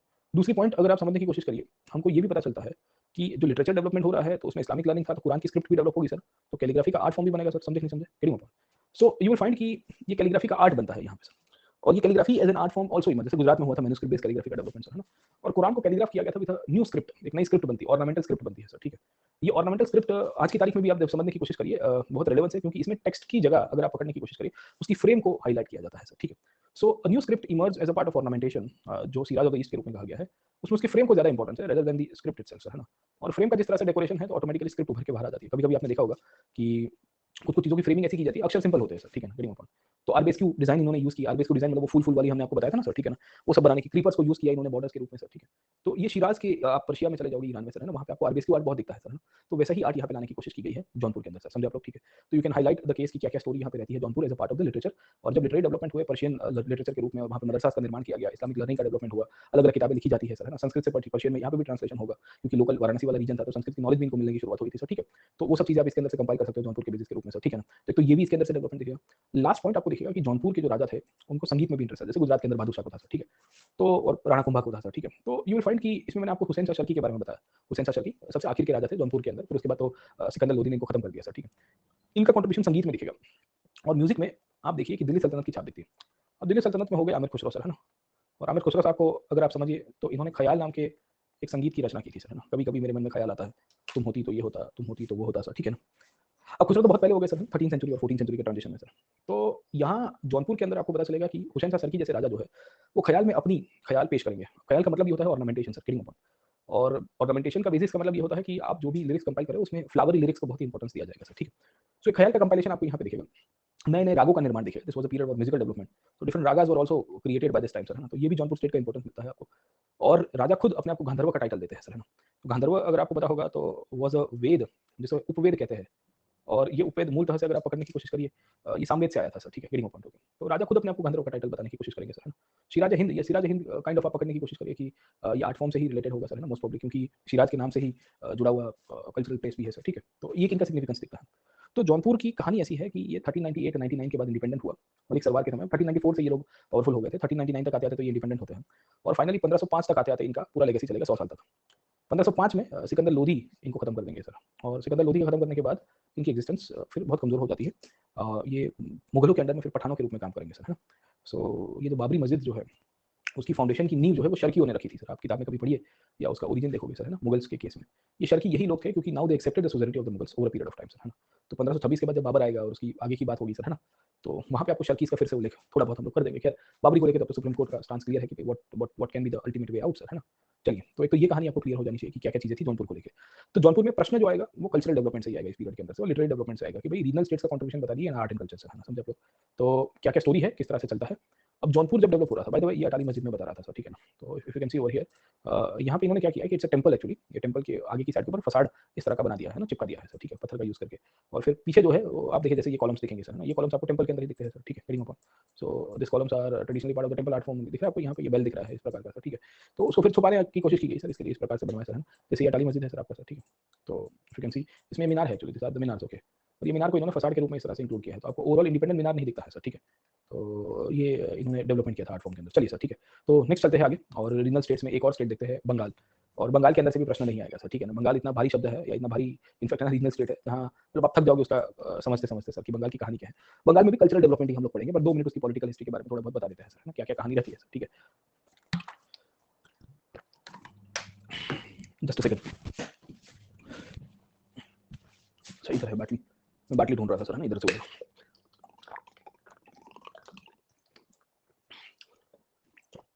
अब देखिए नेक्स्ट केस में चले जाते हैं सर, ठीक है। ये जो मेहंदी ट्रेंड है ये अरब से आया है, मतलब डिजाइन आरबीएसक्यू है उसके अंदर ज्यादातर सर, ठीक है। मेहंदी का क्रॉप कहाँ से मुझे नहीं पता है सर, ठीक है। मोस्ट प्रोबब्ली इंडिजिनस ही क्रॉप होगा सर, है ना। क्रॉप तो इंडिजिनस होगा यहाँ पे, बट ट्रेंड आरबीएसक्यू बहुत है उसके अंदर से सर, ठीक है। अब जैसे आप देखिए ट्रेंड के रूप में कुछ कुछ चीजें जो फ्लोरल डिजाइन के रूप में है वो आरबीएसक्यू आपको बेस मिल जाता है उसके अंदर से। खैर चलिए let me come back to this point. अब देखिए कहानी क्या है। अब देखते हैं बंगाल के बारे में। अब देखिए बंगाल भी एक इंडिपेंडेंट स्टेट के रूप में बनेगा और बंगाल भी प्रैक्टिकली आप पकड़ने की कोशिश करिए कि सल्तनत का पार्ट रहता नहीं है, एंड बिकॉज ये सल्तनत का पार्ट नहीं रहता है तो इनके यहाँ पे भी एक इंडिजिनस आर्ट फॉर्म का और आर्किटेक्चर का डेवलपमेंट होना शुरू हो गया सर, ठीक है। तो थोड़ी बंगाल की चर्चा कर देते हैं कि बंगाल की कहानी क्या थी और बंगाल कैसे इंडिपेंडेंट हुआ और बंगाल की स्टोरी क्या है सर, ठीक है ना। अब देखिए बंगाल की स्टोरी को हम लोग फेज बाय फेज पढ़ेंगे सर, और बंगाल को समझने की कोशिश करेंगे टर्न बाय टर्न कि बंगाल दिल्ली सल्तनत का पार्ट में कितने कितने राजाओं के द्वारा प्रयत्न हुए उसको कैप्चर करने के लिए, but all of them failed. समझे कि नहीं समझे, है ना। शुरुआत बंगाल की कॉन्क्वेस्ट की करेंगे, कब से शुरू हुआ था, बख्तियार खिलजी के द्वारा। अगर आपको याद होगा तो Bakhtiyar Khilji was the one जिसने बंगाल के ऊपर अटैक किया था। और ये अटैक अगर आप पकड़ने की कोशिश करोगे 1194 ऑनवर्ड्स के बाद नालंदा यूनिवर्सिटी और बाकी सारे रीजन्स में जाते हुए ही गोस टू बंगाल सर। ये बंगाल में स्थायी भी हो चुका है सर, है ना। He is actually established himself. फिर भाई साहब तिब्बत जाते हैं, ही गोस टू तिब्बत, है ना। एक्सपीडिशन किया था इसने कि भाई कुछ बड़ा करते हैं, तो सिक्किम से होते हुए तिब्बत गए सर। और फिर वापस आए तो तब तक आते-आते उसके वहाँ पे इनफैक्ट है ना लड़ाई हो जाती है बख्तियार खिलजी के अगेंस्ट में, तो उसको मार दिया जाता है अपने ही नोबल के द्वारा। अली मर्दान नाम सुना होगा आपने सर, ठीक है ना। तो अली मर्दान करके उसी का ही नोबल था, उसको मार देता है। अब अली मर्दान उसको मार दिया। अली मर्दान को लगा कि मैं राजा बनूंगा, पर ऑब्वियस था कि there will be no political stability in Bengal sir, getting a point, समझे कि नहीं समझे? तो इन सब के बेसिस के ऊपर से वहाँ पे सिविल वॉर हो गया। और ये सिविल वॉर होने के नाते यू विल फाइंड कि एक राजा आया, दूसरा राजा गया, दूसरा आया, तीसरा आया, चौथा आया, पांचवा आया सर। यही कहानी आपको यहाँ दिखेगी सर, ठीक। इन सब की कहानियों के अंदर से आपको कुछ कुछ राजा ऐसे भी दिखेंगे जो दिल्ली सल्तनत को बाईपास करते हुए सर, ठीक है ना, अपने आप को लेजिटिमाइज कर रहे हैं और कह रहे हैं कि हम खलीफा से सीधा सीधा मंसूर लेके आते हैं, हम दिल्ली के सुल्तानों को मानेंगे ही नहीं sir. So in the mid of the 13th century, ये तो 13th सेंचुरी की शुरुआत थी सर, है ना, जब ये खत्म हुआ, ये 12th एंड 13th की शुरुआत थी सर, 13th और 14th की शुरुआत थी sir, sorry. By the mid of the 14th century मतलब 1300 के बाद वाला पीरियड है सर, है ना, या 1300 के आजू-बाजू वाला पीरियड है सर, पकड़ के चलिए 1250 के बाद का पीरियड है, 1250 के बाद का पीरियड। बंगाल के कुछ-कुछ शासक ऐसे भी दिखेंगे, मतलब उसमें 15 सुल्तान आ गए हैं बंगाल के अंदर, मैं अभी उसमें बॉल बाय बॉल कमेंट नहीं जा रहा हूँ सर। 1220 से लेके 1280 तक around 15 sultans ruled over Bengal. Even आप डब्ल्यूबीपीएससी की तैयारी कर रहे होगे तो भी आपको याद नहीं रहेगा सर, ठीक है। तो उसमें हमको ट्रेंड ये नहीं देखना है, हमको ये देखना है कि दिल्ली और बंगाल के बीच में क्यों लड़ाइयाँ हो रही थी, क्योंकि हमने देखा था कंटिन्यूअसली बहुत सारे राजाओं ने अटैक किए, but they could not control Bengal sir. उसके पीछे का कारण ये था कि दिल्ली के राजा कहते थे कि बंगाल हमारा सूबा है, बंगाल के गवर्नर्स कहते थे कि हम आपके सूबेदार है ही नहीं, हम तो बख्तियार खिलजी के समय से यहाँ पे बैठे हुए हैं sir, we are staying from the period of Bakhtiyar Khilji, we are not liable to report to you sir, है ना। अगर हमको किसी को रिपोर्ट करना है तो हम खलीफा को करेंगे सर। अब खलीफा भी स्मार्ट है sir, getting my point not, है ना। खलीफा उस समय के दौरान भारत में दिल्ली के राजा को भी अपना मंसूर भेज रहा है और बंगाल के राजा को भी भेज रहा है, तो खलीफा खेलो हो करवा रहा है सर, है ना। खलीफा क्या करवा रहा है sir, getting my point, okay. खलीफा दिल्ली में भी आप देखिए बलबन और उसके समय पे मंसूर भेजे जाते थे, उसकी रिकॉग्निशन लेटर सर, तो बंगाल के सुल्तान को भी लेके आया। बंगाल का सुल्तान बोलता है कि देखो मेरे को भी मिलता है सर, ठीक है ना, getting my point. So you will find कि भारत में दो-दो खलीफा के रिप्रेजेंटेटिव्स निकल के आ रहे हैं सर। तो दिल्ली का सुल्तान कहता है कि I am the true representative of the खलीफा सर, तो बंगाल वाला कहता है कि no I am also the true representative, मैं सुल्तान हूं सर, है ना, मैं not accept your sultanity sir, getting my point. तो प्रॉब्लम ये हुआ कि 1280 तक ये कहानी चलती रही सर कंटिन्यूसली बंगाल में। बंगाल को पहली दफा किसी ने लपेटे में लेने की कोशिश की थी, वो थी बलबन के समय पे। और बलबन ने फिर अगर आप पकड़ने की कोशिश करिए, वहाँ पे बंगाल का गवर्नर था तुगरिल, अगर आपको याद होगा तो सर, मैंने पढ़ाया था, उसका गला कटवा दिया था सर, लेकिन फोन, बाबू अगर तुम हमारे सामने विद्रोह करोगे तो क्या होगा पता नहीं चलेगा सर, ठीक है। और फिर बलबन ने अपने बेटे को बुगरा को वहाँ पे अपॉइंट किया था sir, Bughra Khan, if you are able to recall sir. ये जो बुगरा खान है, उसने दिल्ली में आने से मना कर दिया, उसने कहा कि मैं इंडिपेंडेंट रहूंगा, नेवर कम टू दिल्ली। तो बलबन ने अपने पोते को कैकाबाद को दिल्ली की गद्दी दी जाती है और बुगरा को बंगाल में भेजा गया था सर, ठीक है। So if you are able to recall, Balban ने कैकाबाद को दिल्ली में बिठाया अपनी मृत्यु के बाद, और अपने संतान बुगरा को बंगाल में बिठा दिया। एंड यू विल फाइंड कि बुगरा और कैकाबाद के बीच में कोल्ड वॉर चल रहा है सर, बाप बेटे के बीच में। बलबन तो दादा था ना, बाप बेटे के बीच में, क्योंकि कैकाबाद बलबन का पोता था, बुगरा बलबन का लड़का था सर, ठीक है। Bughra did not wanted to come to Delhi directly, और आएगा तो बोलेगा मैं शासक के रूप में आऊंगा सर, समझे आप। तो यू विल फाइंड कि कॉन्फ्लिक्ट चल रहा है सर, यहाँ पे लड़ाई चल रही है दिल्ली बंगाल के बीच में। मूलतः से आपको ये थीम पकड़नी है कि क्या हो रहा था बंगाल में सर, ठीक है, वेरी इंपॉर्टेंट। ये जो थीम है बंगाल में, ये बलबन के बाद अलाउद्दीन खिलजी में तो कुछ हुआ नहीं सर। और ये जो बुगरा खान की जो डायनेस्टी है, वो अपने आप को इंडिपेंडेंट कर देती है। वो कहती है कि भाई अब हम तो इनफैक्ट है ना अपने हिसाब से शासन को चलवाएंगे, हमको कोई दिक्कत नहीं है sir, will not come and will never indulge into Delhi politics. तो बंगाल उसके बाद दिल्ली से अलग हो गया बलबन के बाद, और बुगरा की आगे की जनरेशन बंगाल को अपने हिसाब से चला रही है सर। समय आ गया तुगलक का। तुगलक में गयासुद्दीन बिन तुगलक ने प्रयत्न किए, वो लखनौती को जीत के भी आया, अगर आपको याद होगा तो सर। और क्या होता है फिर, यू नो दैट है ना, तंबू गिर गया सर, समझे नहीं समझे। तो still he could not control Bengal, क्योंकि वो वापस जाके जब जाएगा तो by the time the damage has been done sir, समझे नहीं समझे। तो ये भी कहानी आगे चलेगी, समय और आगे गया सर। और उसके बाद आप देखोगे तो मोहम्मद बिन तुगलक है, पगला राजा। ये महाशय के द्वारा भी प्रयत्न होते हैं, but he could not actually control the state of Bengal directly sir, very important. उसके बाद फिरोज शाह तुगलक आया, इसने 2 बार अटैक किए, 2 times he tried to attack over Bengal, दोनों बार घुमा के वापस आ गया सर, हाथी वाथी लेके रास्ता भटक के वापस आ गया सर, है ना। तो we had discussed the case of Firoz Shah Tughlaq की क्या कहानी है sir. So even the Tughlaq dynasty could not control Bengal. होता यह है कि by that time Bengal had started venturing out on its own path, Bengal अपने खुद के रास्ते के ऊपर चलना शुरू किया था, है ना। एंड यहाँ पे ये जो लोकल नोबल्स हुआ करते थे, जो गवर्नर्स थे, जो पहले से इंडिपेंडेंट हो रहे थे, उनके यहाँ से एक डायनेस्टी उभर के आई जिसका नाम था इलिया शाही डायनेस्टी। ये जो इलिया शाही डायनेस्टी है, इसने 1538 तक बंगाल को रूल किया, ये हमारा कोर पार्ट था सर। ये जो इलिया शाही डायनेस्टी है, ये इलिया शाही डायनेस्टी अपने आप को इंडिपेंडेंट करेगी, and ruling up to 1530s। Problem ये हुआ कि ये इलिया शाही डायनेस्टी बंगाल में रूल कर रही है 1530-40 तक आते आते। यू विल फाइंड कि यहाँ पे अफगान्स बहुत प्रोमिनेंट हुए थे, उसमें ये शेरशाह सूरी करके राजा निकल के आया था। ये हुमायूं का टाइम है दिल्ली में सर, और हुमायूं चाहता था कि मैं बंगाल और बिहार दोनों को जीत लूँ सर। तो ये हुमायूं था जिसने बंगाल को अपने डोमिनेशन में लाया sir. So he it was Humayun का शेरशाह सूरी जो बंगाल को डोमिनेशन में लाएगा सर। और ये जो इलिया शाही डायनेस्टी है उसको अपने अंदर सुजेरिटी में कंट्रोल कर देगा सर। एंड फाइनली 1550s तक आते आते 1550 के बाद वाला पीरियड है। इस पीरियड के बाद बंगाल का इतिहास बदल जाता है। एंड ग्रेजुअली अगर आप देखोगे तो अकबर आएगा पहले, अकबर ने पहले प्रयत्न किए 1574 में, and you will find then Jahangir आ गया। जहांगीर ने तो ईस्ट में ज़्यादा प्रयत्न नहीं किए, बट जब शाहजहाँ आया, शाहजहाँ ने फाइनली बंगाल को फतेह कर दिया। तो 1630 तक आते आते 1630 में Shahjahan had son called Shuja, Sultan Shuja. Shuja को भेजा गया बंगाल के अंदर सूबेदार के रूप में कि आप जाओ और बंगाल के ऊपर अपना एडमिनिस्ट्रेशन को पकड़ लो सर, है ना। और उसके बाद Bengal became part of the Mughal empire. तो मोटे मोटे तौर के ऊपर आपको एक चीज़ दिखेगी कि सल्तनत बंगाल में कभी भी सीधा सीधा, मतलब दिल्ली के सुल्तान बंगाल के सुल्तान के ऊपर कभी कंट्रोल नहीं कर पाया। पिक्चर समझ में आया आपको, पिक्चर समझिए सर, अब don't go into the ball by ball commentary. वो पूछता ही नहीं है कभी सर, ना ही किसी, इनफैक्ट आप देखिए कि only researcher who is done the research and who is only teaching the Bengal history, उसको खाली यहाँ सुल्तानों की कहानी पता होती है सर, समझ आप, ठीक है। तो शाहजहाँ ने 1630 में जीता था, मतलब आप देखिए कि कितना प्रोमिनेंस था बंगाल का, how prominent Bengal was there, है ना, समझे। अब इतने सालों से इंडिपेंडेंट है, तो क्या ये लोग अपनी आर्किटेक्चर की स्टाइल बनवाएंगे कि नहीं बनवाएंगे सर, कहने की बात ये है मेरी sir. If they are independent तो ये भी अपनी स्टाइल बनवाएंगे सर, ठीक है। तो बंगाल में होता यह है कि आर्ट एंड कल्चर जब रीजनल आर्किटेक्चर के अंदर बनना शुरू हुआ, तो ये आर्ट एंड कल्चर आप पकड़ने की कोशिश करिए, जब से बंगाल एक इंडिपेंडेंट स्टेट के रूप में उभर के आया था, तब से यहाँ शुरू हो गया था सर, ठीक है। और 2 सेंटर्स आपको दिखेंगे आर्किटेक्चर में, एक तो गौर प्रदेश और दूसरा Pandua sir. This are the 2 places जहाँ बंगाल में आर्किटेक्चर का डेवलपमेंट हुआ। और ये आर्किटेक्चर टोटल 3 फेजेस में हुआ, क्योंकि बंगाल 1200 से लेके आप पकड़ने की कोशिश करिए अप टिल 1600s, जब तक कि मुगल कंसोलिडेशन में आया, तब तक ऑलमोस्ट इंडिपेंडेंट ही रहा है सर, ऑलमोस्ट इंडिपेंडेंट रहा है, सेमी इंडिपेंडेंट तो रहा ही है सर। दिल्ली का इन्फ्लुएंस आज भी बंगाल डिनाई करता है सर, ठीक है, तभी भी डिनाई करता है सर, है ना। चलिए let me come back to this point, okay. So you will find कि ठीक है, बंगाल बंगाल है, उसका अलग ही स्वैग है सर अपना। चलिए ओके, आप इतिहास उठा के देख लीजिए सर, है ना, आपको सब जगह के ऊपर आपको संयोग वैसा ही दिखेगा सर, है ना। तो कहानी क्या है कि 1200 से लेकर 1600 तक बंगाल का जो 300-400 साल का इतिहास है, उसमें बंगाल की सल्तनत निकल के आती है सर। ये बंगाल की सल्तनत अपने स्थापत्य का निर्माण कराएगी, क्योंकि मैं पॉलिटिकल हिस्ट्री इनफैक्ट आपको पीछे पीछे आपको बता रहा हूँ कि क्या क्या चीजें हो रही है सर, ठीक है। तो इसमें ना 3 फेज में आर्किटेक्चर का डेवलपमेंट होता है बंगाल के सल्तनत में सर, ठीक है। बिकॉज राजा इस्लामिक ओरिजिन के थे, तो ऑब्वियस था कि इस्लामिक आर्किटेक्चर आपको दिखेगा सर, है ना। You will find the Islamic architecture over here. ये लोग भी मॉस्क और टॉम बिल्डिंग करेंगे सर, है ना। इनके भी ऑब्जेक्टिव में मॉस्क और टॉम सबसे मेन होगा सर, वेरी इंपॉर्टेंट। ओके, इसमें ये होगा कि मटेरियल्स किस तरह से थे, है ना। इसमें अफगान ओरिजिन भी थे, खिलजीज भी थे, टर्किश भी थे सर, है ना, अलग अलग प्रकार की चीजें थी। और इसमें आपके डिजाइन फीचर्स काफी सारे बदल गए थे। मैं आपको डिजाइन फीचर्स में आपको बताऊँ कि क्या क्या चीजें बदलाव हुई थी सर। तो सबसे पहले बंगाल का पुराना कैपिटल था, वो था गौर, गौर प्रदेश। यहाँ इनिशियली जब बख्तियार खिलजी ने अपना कॉन्क्वेस्ट किया, तो वहाँ पे बहुत सारे मॉन्यूमेंट्स बनवाए गए थे बख्तियार खिलजी और उसके बाद वाली जनरेशन के राजाओं के द्वारा। पर दुख की बात बोलिए या नसीब की बात बोलिए, एग्जाम की बात बोलिए, यहाँ से आपको ज़्यादा कोई प्रोमिनेंट आर्किटेक्चर की रिमेंस नहीं मिलते हैं, तो अच्छी बात है हमारे लिए, समझे आप लोग, ठीक है, वेरी इंपॉर्टेंट। तो 1200 से लेकर 1340 तक, अराउंड 1340 तक का जो पीरियड है, इस पीरियड के समय पे not much remains have been found and कुछ बचा ही नहीं है, तो फिर याद रखने की आवश्यकता नहीं होती है। आर्कियोलॉजी के हिसाब से देखोगे तो दुख की बात है क्योंकि नॉलेज कम मिलता है, बट हिस्ट्री के हिसाब से और एग्जाम के हिसाब से देखो अच्छी बात है कि 4 चीजें कम याद रखनी पड़ेगी सर, समझे आप लोग, ठीक है। 1300 तक आते हैं, by 1300 they started building the capital at Pandua. Pandua is a place in Bengal only sir. मैंने बताया 2 जगह के ऊपर इनकी कंसंट्रेशन ज्यादा है सर।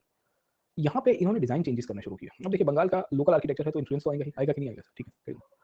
ये जो डिजाइन चेंजेस थे इसको मुझे आपको फोटो के थ्रू ही बताना पड़ेगा क्योंकि इन्होंने जो आर्किटेक्चर के फीचर्स है उसमें आर्च के फीचर्स को एक नई टेक्निक के थ्रू बनाया जिसे हम लोग कहते हैं ड्रॉप आर्च टेक्निक्स, है ना। ड्रॉप आर्च की खासियत ये हुआ करती थी कि आपका जो आर्च है उसका जो स्पान होता है ना, स्पान स्पान समझ में आता है, this is the span from A to B sir, this is bigger than the radius, getting my point, this is bigger than the radius. ये ड्रॉप आर्च की फीचर की खासियत है। So span will always be bigger than the radius, this will be the feature of the drop arch. ये बंगाल के architecture में मिलता है। तो इससे बिल्डिंग की क्या होती है, लेंथ बहुत बढ़ जाती है सर, है ना, उसकी देखोगे उसकी चौड़ाई बहुत बढ़ जाएगी सर। वो हाइट में शायद उतना बड़ा ना बना हो सर, है ना, आर्च के रूप में ऊपर का डोम स्ट्रक्चर, बल्बस डोम जो है सर, है ना, गेटिंग माय पॉइंट। अब इन्होंने स्पान तो बड़ा कर दिया, इनको ये समझ में आ रहा था कि यार इससे तो हमारा जो आर्च है वो छोटा दिखेगा, तो बल्बस वो जो वॉल्यूम दिखना चाहिए दूर से वो नहीं दिखेगा। सही कि गलत सर? अगर हमने स्पान बड़ा कर रहे हैं और हमारा जो साइज है ऊपर से छोटी हो रही है तो इसको ऊंचा करना पड़ेगा ना सर, है ना। रूफ को कैसे रेज करेंगे सर, है ना, how will you raise the roof, है ना। तो रूफ को रेज करने के लिए they started using some kind of domes, और डोम्स में बेसिकली इन्होंने पेंडेटिव्स का उपयोग किया। ये पेंडेटिव्स क्या होते हैं, ये ऐसे होते हैं सर, ठीक है। तो ये बिल्डिंग है सर, से फॉर एग्जांपल यहाँ से एक स्ट्रक्चर यूं जा रहा है, दिख रहा है आपको सर, ठीक है, और इसके ऊपर डोम को रखा गया। तो the dome is over here, ये आपका पूरा डोम है सर। ऐसी चारों दिशाओं में होता है, you will find the pendentives in the all the directions, और डोम को इसके ऊपर प्लेस किया जाता है जिसके कारण वो बड़ा हो जाए सर। ये ड्रॉप आर्च आपको यहाँ से दिख रहा है, this is the drop arch, दिख रहा है आपको, उसका स्पान बड़ा है और उसका रेडियस छोटा है सर, ठीक है, गेटिंग पॉइंट। और डोम को बड़ा करने के लिए, बिल्डिंग की साइज को बड़ा करने के लिए, बल्बस करने के लिए इन्होंने क्या किया, पेंडेटिव्स का यूज किया, जो साइड में सपोर्ट सिस्टम होती है ना, उसके थ्रू इन्होंने इनफैक्ट डेवलप किया। तो मूलतः से काइंड ऑफ पिलर्स हो गए जिसके शेप के ऊपर डोम को रखा गया था सर। सादी भाषा में ये याद रखिएगा, टेक्निकल मैटर है सर, है ना। तो इसमें हम लोग लिख सकते हैं कि द बंगाल स्टेट और the rulers of the Bengal, इन्होंने डोम को सपोर्ट करने के लिए जो टेक्निकल एडवांसमेंट किया है by using the support system called as pendentives, ये एक नई चीज थी जो नॉर्मल हमको नहीं दिख रही है, गेटिंग पॉइंट। दूसरा, नॉर्मली स्क्वायर और रेक्टेंगुलर बिल्डिंग्स ही बनते थे दिल्ली के सल्तनत में सर, है ना। इन्होंने सर्कुलर शेप के बिल्डिंग्स भी बनवाए सर। तो you find building from the circular shapes as well sir, getting point. तो ये कहानी 1340 से लेके पकड़ के चलिए 1400 तक आपको मिलती रहेगी, 1440 तक, 1415 तक आपको इस प्रकार की आर्किटेक्चर की स्टाइल दिखेगी फॉर ऑलमोस्ट 100 इयर्स। और यस, ये यूरोपियन आर्किटेक्चर में बहुत आपको ये पेंडेटिव्स दिखते हैं सर। डोम होगा ना, डोम के आजू बाजू में यूं साइड में आपको ये स्लोपिंग सपोर्ट सिस्टम दिखेगी और उसके बाद पिलर्स दिखेंगे सर, ठीक है। एक्चुअली कैसा होता है मन की आंखों से आप, ठीक है, देख लीजिए सर, है ना। ये कुछ पकड़ के चलिए, कुछ ऐसा होगा सर, ठीक है, समवॉट लाइक दिस सर ना। ये पिलर है आपका और फिर यहाँ से यूं जा रहा है और फिर इसके ऊपर से डोम निकलेगा सर, समझे आप लोग, ठीक है ना। तो एक यहाँ पे एक और पिलर है सर, गेटिंग पॉइंट, फिर यहाँ से ये पेंडेटिव है सर, यूं करके फिर यहाँ से यूं डोम जा रहा है। तो इस तरह से उसकी सपोर्ट सिस्टम निकल के आती है सर, है ना। तो ये पेंडेटिव्स के थ्रू डोम को क्या मिलता है, सपोर्ट मिल जाता है सर। तो ये सिस्टम आपको दिखती है बंगाल में। अब ये बोरोड है कि इंडिजिनस है, उसको लेके किसी ने कमेंट नहीं किया है ऑथर्स ने सर, ठीक है। हो सकता है कि शायद तक बाहर के ऑथर्स, बाहर के कारीगर आए थे बंगाल के अंदर उस समय के दौरान, क्योंकि बंगाल के अंदर भी व्यापार और ये सब चालू था मिडिवल वर्ल्ड के अंदर सर, ठीक है। तो माइट बी अ पॉसिबिलिटी कि some foreigners would have come to Bengal and they would have contributed into the construction of this pillar art form as well sir, ठीक है ना। जो डोम आर्किटेक्चर में आपको चेंज दिखेगा सर, ठीक है। तो एक तो ड्रॉप आर्च की टेक्निक है, दूसरा डोम को बल्बस बनवाने के लिए पेंडेटिव्स का यूज किया गया, तो डबल डोम की जगह पेंडेटिव्स का यूज किया गया है सर, ठीक है। नॉर्मली क्या हुआ, हमने बाकी सब जगह पे डबल डोम देखे थे, यहाँ डबल डोम के फीचर्स आपको कम दिख रहे हैं सर, ठीक है। तो इसमें फॉरेन इन्फ्लुएंस ज्यादा है, हम लिख सकते हैं कि दिस वाज फॉरेन इन्फ्लुएंस, और इसमें लोकल फीचर्स को थोड़ा कम दिखाई दे रहा है सर, ठीक है ना, गेटिंग पॉइंट। सो नेक्स्ट इसमें से आगे जो डेवलपमेंट होगा सर, है ना, गेटिंग पॉइंट, वो नेक्स्ट डेवलपमेंट जो होता है वो करीबन 1500 के बाद में होगा, 1500 से लेकर 1600 तक। इस पीरियड के समय पे आपको इंडिजिनस आर्किटेक्चर भी दिख जाएगा। इंडिजिनस का मतलब है कि यहाँ का जो लोकल आर्ट है उसको इंक्लूड किया गया, लोकल कंडीशंस को इंक्लूड किया गया, मटेरियल्स जो है वो भी बदल गए हैं सर, है ना।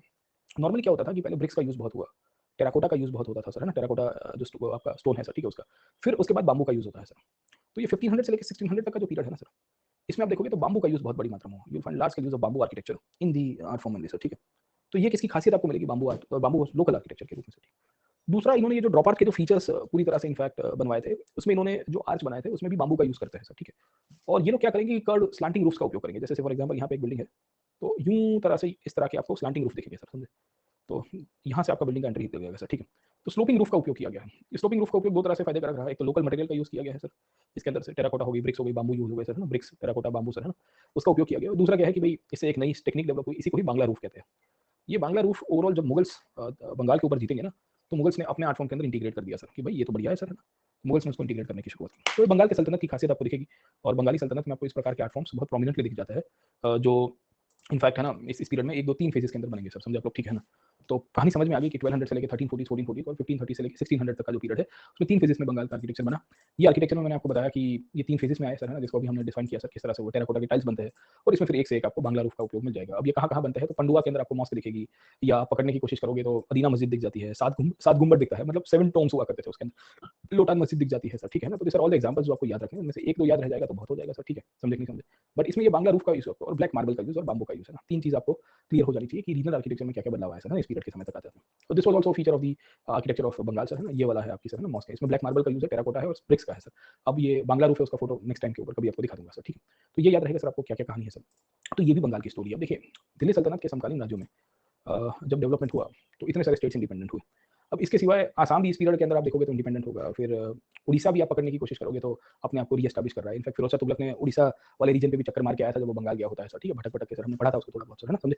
But you will see that उसको हम लोग कल्चरल सेंटर में ही ज़्यादा देखेंगे उड़ीसा को, और उड़ीसा में जो फर्दर इमर्जेंस होता है वो मुगल सेंट्रिक, और आसाम का भी हम लोग मुगल सेंट्रिक देखेंगे सर, है ना। कश्मीर को अलग से हम लोग देख लेंगे। तो अब हम लोग क्या करते हैं, what we can do is we can jump to the Bahmani kingdom सीधा-सीधा सर, ठीक है। And is also counter to each other. Counter का मतलब नहीं होगा सर अभिमन्यु, ऐसे उसको काउंटर के रूप में मत देखिए। देखिए, every person is style of like no thinking about what they want as a part of art architecture sir. सबके घर अलग-अलग होते हैं ना सर। किसी ने बंगलों में यूरोपियन आर्ट बनाया, किसी ने मॉडर्न आर्ट का यूज़ किया। तो सबकी अपनी सोच है सर, है ना, कि मुझे ऐसा घर चाहिए सर। तो आज की तारीख में चलो कभी-कभी काउंटर कर देते हैं लोग सर, है ना, पर उस टाइम पे तो आर्ट फॉर्म्स को काउंटर करने का इंटेंशन सेकंड ऑब्जेक्टिव के रूप में था। प्राइमरी ऑब्जेक्टिव तो वही था कि भई मुझे चाहिए ऐसा सर, समझे आप, ठीक है। दूसरा क्या है कि राजा के वहाँ पे स्कॉलर्स कौन-कौन आए हैं सर, ठीक है। What kind of artist are sitting in the court of the king. क्योंकि राजा के कोर्ट में अगर आर्टिस्ट थोड़ा पढ़ा लिखा है, मतलब उसको थोड़ा नॉलेज है बाहर का, तो वो वैसी चीज़ों को यूज़ करेगा। अगर लोकल आर्टिस्ट है तो लोकल चीज़ों का यूज़ करेगा सर, समझे आप, ठीक है। और सुल्तान फिर अपनी आपकी लेजिटिमेसी भी प्रूव करवाना चाहते हैं ना, the sultan is trying to prove his legitimacy, तो उसके थ्रू भी ये करवा रहा है, समझे आप, ठीक है। तो ये 3-4 पॉइंट्स आपको क्लियर हो जाने चाहिए कि क्या कहानी रहती है कश्मीर कहाँ सर, ठीक है ना, ये बंगाल की सर, ठीक है। अब उसके बाद आगे चले जाते हैं रिगार्डिंग रेवेन्यू आल्सो मैटर्स। देखो, इसमें आर्किटेक्चर में तो बहुत सारी चीजें मैटर करती है।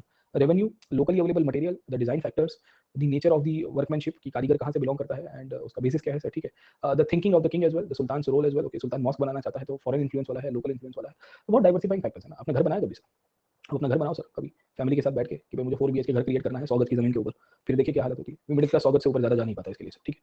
हाँ, समझे ना? फिर देखिए अलग-अलग प्रकार के अतरंगी-तरंगी विचारे आएँगे सर, बोले नहीं ये रूम ऐसा होना चाहिए, अरे ये रूम ऐसा होना चाहिए सर, ठीक है।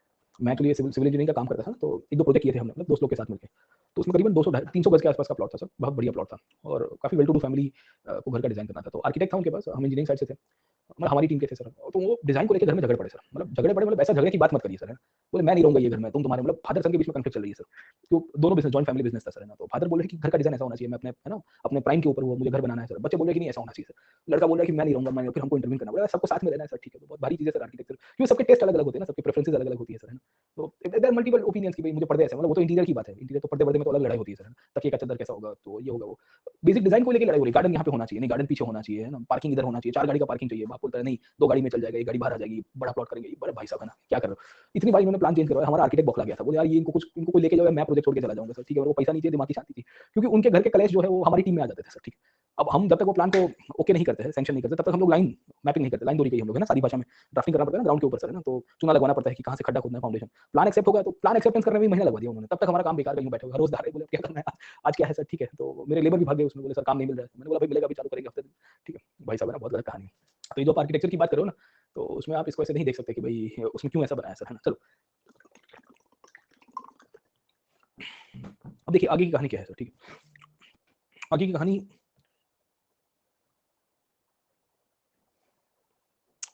अब देखिए आगे की कहानी क्या है सर। अ, अब चलते हैं हम लोग थोड़े नीचे वाले स्टेट्स में सर, बहमनी किंगडम में। देखिए बहमनी को थोड़ा बहुत समझा देता हूँ मैं आपको, और बहमनी का कंट्रीब्यूशन जो है वो कल डिस्कस करेंगे। एक्चुअली बहमनी किंगडम से 2 बार क्वेश्चन आ चुके हैं, और एक बार तो बहुत भारी प्रश्न आया था सर, बहमनी किंगडम से सर, साउथ के अंदर से। तो पहले क्वेश्चन आपको बता देता हूँ सो दैट आपको आइडिया रहेगा। तो 2 times they had asked you question. एक बार आया था the contribution of Mahmud Gawan and I guess Firoz Shah Bahmani in the field of education. मतलब डेडिकेटेड क्वेश्चन था, अच्छा क्वेश्चन था सर, है ना। 15 मार्कर पूछ दिया था सर ओवरऑल बहमनी किंगडम के अंदर से सर, ठीक है। ये रिसेंटली था 2017 या 18 में आया था सर, या 16 में आया था, और एक 2013 में आया था। 13 में पूछा था बहमनी किंगडम की सोसाइटी के बारे में बताइए, कंटेम्परेरी सोर्सेज के ऊपर से सर, ठीक है। Society and economy of the Bahmani kingdom sir. अब तीसरा प्रश्न यहाँ से फॉरेनर्स का आ जाएगा, क्योंकि हिस्टोरिकल सोर्सेज में बहमनियों के बारे में फॉरेनर्स ने लिखा हुआ है। निकितिन करके एक ऑथर आया था, पता है, रशिया से। नाम सुना है किसी ने सर, निकितिन का? अच्छा, मैंने एक स्पेशल क्लास लिया था, उसमें फॉरेन ट्रैवलर्स इन मिडिवल इंडिया, उसमें निकितिन को पढ़ाया था। घोड़े का व्यापार, घोड़ा लेके आया, घोड़ा बेच के चला जाएगा यहाँ पे सर, ठीक है ना। तो यू विल फाइंड कि ये निकितिन जो है, ये निकितिन हिस्टोरिकल सोर्स में इनकी सोसाइटी में कमेंट करता है। और भी लोग हैं, बट निकितिन प्राइमरी था क्योंकि वो काफी घुमा हुआ होता है सर, ठीक है। तो डिस्कस करते हैं कि बहमनी किंगडम नाम क्यों बहमनी है सर, है ना। और ये बहमनी किंगडम का ओरिजिन कहाँ से हुआ है, how it origined in the south India sir, ठीक है। और कहानी इसकी कैसे कैसे शुरू होती है थोड़ी बहुत उसके ऊपर चर्चा में ले लेते हैं सर, ठीक है। अब देखिए इनके ओरिजिन को लेकर अलग अलग प्रकार की थियरी चलती है, और जब हम लोग ओरिजिन की बात करेंगे तो 2-3 कहानी आपको यहाँ से दिखेगी सर। पहली कहानी ऐसी चलती है कि एक बेसिकली व्यक्ति हुआ करते थे जिनका नाम था गंगू, और गंगू जो थे ना ये ब्राह्मण हुआ करते थे सर, ठीक है ना, रीडिंग एस्ट्रोनॉमर थे, काइंड ऑफ है ना, टीचर थे एंड बहुत ही प्रोमिनेंट व्यक्ति थे सर। ये गंगू काम करते थे बेसिकली, आप पकड़ने की कोशिश करिए, मोहम्मद बिन तुगलक के लिए, क्योंकि तुगलक जब साउथ में आया था ना, दक्कन दौलताबाद में सर, तब इनके प्रभाव में आ चुके होते हैं सर, ठीक है। और कहानी ये है कि ये गंगू जो एक ब्राह्मण टीचर के रूप में बेसिकली अपना कार्य कर रहे हैं, उनके अंडर में अगर आप समझने की कोशिश करोगे, एक उनका भी एक सेवक था जिसका नाम था हसन, समझे। तो हसन करके एक बेसिकली सेवक जो गंगू के लिए काम करता था, और गंगू किसके लिए काम करते थे सर, मोहम्मद बिन तुगलक के लिए। हायरार्की मानिए, और आप क्रोनोलॉजी समझिए, हायरार्की समझिए सर, ठीक है, कोडिंग पॉइंट। तो यू विल फाइंड कि तुगलक सबसे बड़ा है, गंगू बीच में है, और हसन सबसे छोटा है सर, समझे। अब एक समय की बात है सर, बात यह है कि हसन एक बार है ना खेत चला रहे थे, खेत में हल चला रहे थे, he was actually plugging in the field, है ना। उस टाइम पे बैल नहीं हुआ करते, इंसानों को खींचना पड़ता था, बैल को डोमेस्टिकेट किया था पर बुद्धि नहीं होगी, जो भी है सर, है ना, तो इंसानों को खींचना पड़ता है, ये गुलाम था ना एक्चुअली। तो शायद हंटर मंटर मार के, चाबुक मार के इसको, हसन को, खेत को जुताई चल रही थी सर उस टाइम पे, और हसन जब खेत की जुताई कर रहे थे, प्लगिंग कर रहे थे, तो वहाँ से एक सोने का खजाना निकल गया सर, वो अचानक से प्लगिंग मतलब 1-1.5 फीट पे, तो और प्लग तो उतना डीप जाता भी नहीं था उस टाइम पे सर, ठीक है, ट्रैक्टर वाला प्लग थोड़ी था कि तपड़ के उसके ना खींच के उसको फिर जॉस को टाइट कर दिया सर। तो 1 फीट पे तो सोने का खजाना निकल गया सर, एक्सकवेशन करने की भी आवश्यकता नहीं होती, आधे 1 फीट पे ही सर, है ना। और सोने का खजाना निकल गया, ऐसा सोने का खजाना निकल गया कि बात मत करिए सर, गेटिंग अपॉइंट, ओके। अब हसन को ये सब चीज़ें पता चली, Hasan talk to Gangu sir, समझे आप लोग, ठीक है, गेटिंग अपॉइंट कि सर मिला है, मिला है, मिला है। गंगू इन्फॉर्म्ड मोहम्मद बिन तुगलक कि सर पैसा मिला, पैसा मिला, पैसा मिला सर, है ना, गेटिंग अपॉइंट। और फिर मोहम्मद बिन तुगलक बहुत खुश हो गया सर, बोले क्या बात। गंगू भी बहुत खुश हो गया, बोले क्या बात, समझे। हसन को रिवॉर्ड देना पड़ा, बोले यार ये तो बहुत ही क्या कहते हैं कि मतलब है ना, एक ऐसा लड़का है जो झूठ नहीं बोल रहा है sir, is not lying. And then you will find कि हसन को रिवॉर्ड दिया गया, और हसन को रिवॉर्ड दिया गया इसके लिए उसको कहा गया कि कल से तू एक राजा है सर, समझे आप लोग, ठीक है। तो हसन रातों रात राजा बन गया। अब हसन ने कहा कि मुझे ये सोना मिला है, मैंने सोना किसी और को दिया, अपनी ऑनेस्टी दिखाई sir, honesty is the best policy sir, and because मुझे इसके कारण मुझे रिवॉर्ड बना के राजा बनाया गया, तो I should always be thankful to my teacher Gangu ji, जिनके कारण मुझे यहाँ पे राजा बना और मैं सोना वापस दिया सर, है ना। तो ऐसी सब कहानी दिखेगी। ये कहानी फरिश्ता के द्वारा दी गई, फरिश्ता 17वीं सेंचुरी का ऑथर है, जब बहमनी सल्तनत का ओरिजिन भी नहीं हुआ था, उसके पहले ये महाशय, अब उसके बाद में 200 साल के बाद ही आते हैं सर, ठीक है, समझे आप लोग, ठीक है, getting point. So you will find कि इसमें सोने की कहानी है, और इसमें ये हसन गंगू की कहानी आपको यहाँ से दिखे, समझ में आया आपको ओरिजिन कहाँ से हुआ सर, है ना, गेटिंग पॉइंट। अब गंगू जी जो थे वो ब्राह्मण थे सर, गंगू ब्राह्मण थे सर, समझे आप लोग, ठीक है। And this is one of the reason you see कि ये स्टोरी के अंदर यहाँ पे जो पूरा का पूरा डेवलपमेंट चला, ये डेवलपमेंट के अंदर ये हसन गंगू का कहानी चलती है, और हसन को गंगू ने बहुत मदद की, और बेसिकली इसी के कारण हसन गंगू करके टाइटल आया सर, समझे आप लोग, ठीक है, गेटिंग पॉइंट। तो एक तो स्टोरी फरिश्ता की ये चलती है, जिसमें ये हायरार्की चलती है, और मोहम्मद बिन तुगलक जो है, मोहम्मद बिन तुगलक इनको रिवॉर्ड करता है, किसको रिवॉर्ड करता है, हसन को रिवॉर्ड करता है, पर हसन कहता है कि नहीं सर, मुझे रिवॉर्ड करो, पर मैं अपने गुरु के कारण हूँ जो भी है, और मेरे गुरु ने ही मुझे सब कुछ दिया हुआ है सर, ठीक है। तो honesty is the best policy, हर एक गुरु बताते हैं ना सर, ठीक है, समझे कि नहीं? और फिर वही गुरु थोड़ी देर के बाद कुछ और कार्य कर रहा होता है सर, समझे कि नहीं? किसी का फोन आया, हाँ हाँ हाँ हाँ बरोबर, हाँ ठीक है, अरे यार मैं तो अभी आउट ऑफ टाउन हूँ सर, ठीक है, बच्चे बोल के बोले यार अभी तो बोल रहा था कि honesty is the best policy, बोल रहा आउट ऑफ टाउन हूँ सर, घर में बैठा हुआ है बंदा सर, ठीक है। तो ये सब कहानी चल जाती है ना सर आपको, ये सब किताबों में होता है, honesty is the best policy. तो हमारे से लोग क्यों चलते नहीं पता, क्योंकि हम ब्लंट है, ब्लंट समझ में आता है, सही को सही बोल देता हूँ, गलत को गलत बोल देता हूँ सर, ठीक है। इसके लिए वो लोग टीचिंग में आ जाते हैं, पता है आपको सर, क्योंकि यहाँ पे वो पॉलिटिकल करेक्टनेस की आवश्यकता नहीं होती है कि मुझे ये बोलना है, ऐसे बोलना है, डर के बोलो, लोग क्या सोचेंगे, तेल लेने गया लोग क्या सोचेंगे, सही लगता है बोल दो, खत्म हो गई कहानी सर, ठीक है। तो ज़्यादा मैटर करता है सर, चलिए सर, है ना। तो इसके लिए हम बाहर नहीं चलते सर, ऑफिस में नहीं चल पाते, सरकारी ऑफिस में ये वो फला ढींग का सर, वहाँ डिप्लोमेसी रखनी पड़ती है, कॉर्पोरेट कल्चर में वहाँ वहाँ पे भी वही होता है, वहाँ तो बहुत शुगर कोटिंग होता है। बिजनेस में अगर हॉस्पिटैलिटी का बिजनेस करेंगे, मेरे को ना बहुत मन कर रहा है कैफे खोलने के लिए सर। मेरे एक दोस्त के साथ मैं बात कर रहा था, उसके 1-2 रेस्टोरेंट है, बोले कि पहले तो अपना स्वभाव सुधार ले। मैं बोला क्यों? बोले तेरे को होटल इंडस्ट्री में आना है तो स्वभाव सुधार। बोले क्यों? जी सर करना पड़ेगा। मैं बोला करेंगे ना, कहाँ मना किया सर। बोले वैसा वाला जी सर नहीं, इतने टेंट्रम्स थ्रो करेंगे तुम्हारे क्लाइंट्स तुम्हारे ऊपर कि तुम सोच नहीं सकते। मैं बोला फिर मैं वो गलत होगा तो उसको बोल दूंगा। बोले no you can not tell him that person is wrong, you need to accept your mistake every time sir, वरना बैड माउथिंग हो जाएगी, क्लाइंट चला जाएगा, है ना, सोशल मीडिया पे एक दो लोग लिख देंगे, ट्विटर पे टैग करके, कहानी खत्म। मैंने बोला तो ठीक है, सोचेंगे, जब स्वभाव सुधारेंगे तब जाएंगे होटल इंडस्ट्री में, अभी नहीं जाएंगे। चलिए sir, let me come back to this. तो कहानी ये है कि कस्टमर इज ऑलवेज राइट वाली कहानी, कस्टमर रॉन्ग होता है 80% केस में, तो ये 50% में तो होता ही है सर। उसकी चर्बी होती है, उसको ऐसा लगता है कि मैंने 50 रुपए की डिश मंगवाई तो पूरी होटल खरीद ली सर, है ना, समझे नहीं समझे, तो अलग ही कहानी आपको चलती रहेगी उसकी। चलिए let me come back to this point, okay. तो ये फरिश्ता की कहानी समझ में आई sir, you got the story about Ferishta. तो ये ब्राह्मण थे, इसके लिए कहा गया कि बहमनी किंगडम इस तरह से नाम आया सर, है ना, समझे। अब ये स्टोरी हर बार सही नहीं है, याद रखिएगा सर, है ना, this story is not right. दूसरी आपको इसमें से कहानी दिखेगी, एक किताब है, the name of the book, आप खाली ओरिजिन ही देख रहे हैं sir. The name of the book is Burhan e मसीर।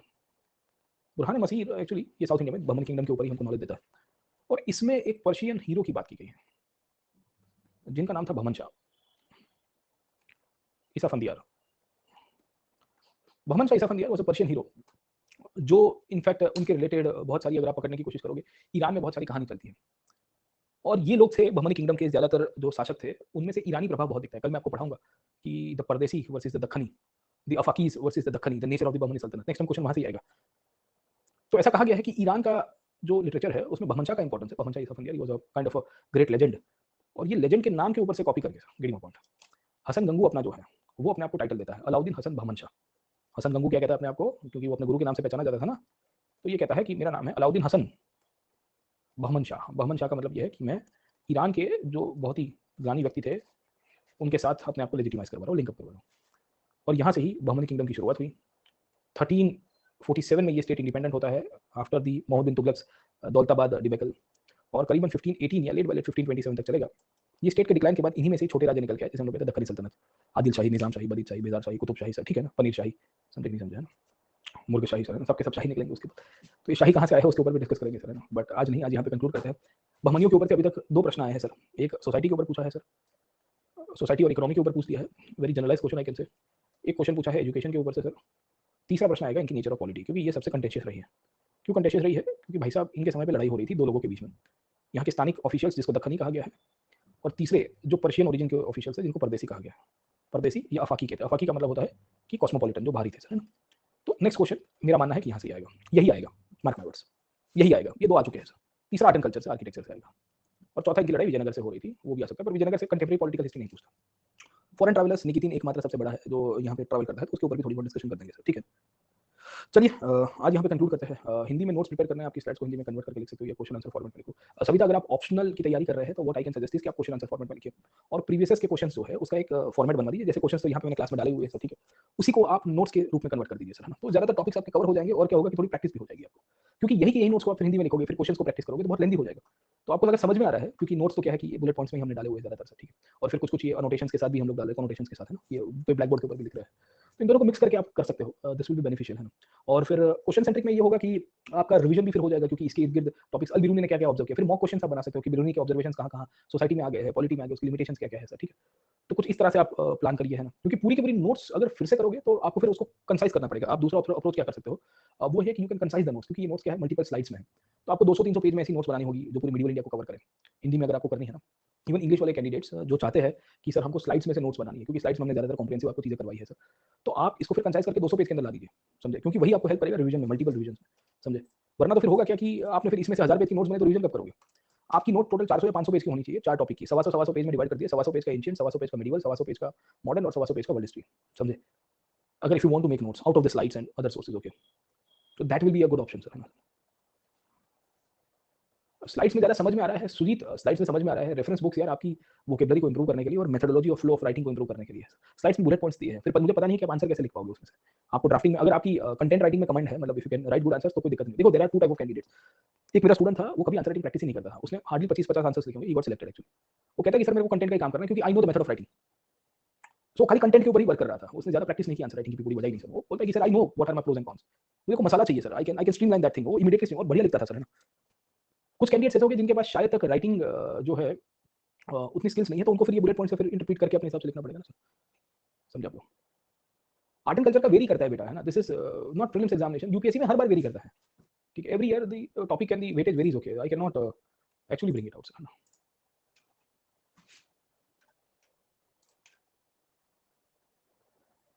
एक बार यार बुक पढ़ लो सर, है ना, बुक से कंसेप्ट्स बहुत क्लियर होते हैं सर, बुक पढ़ो सर, है ना, 2023 के लिए है ना, बुक पढ़ लो सर, पढ़ सकते हो सर, है ना।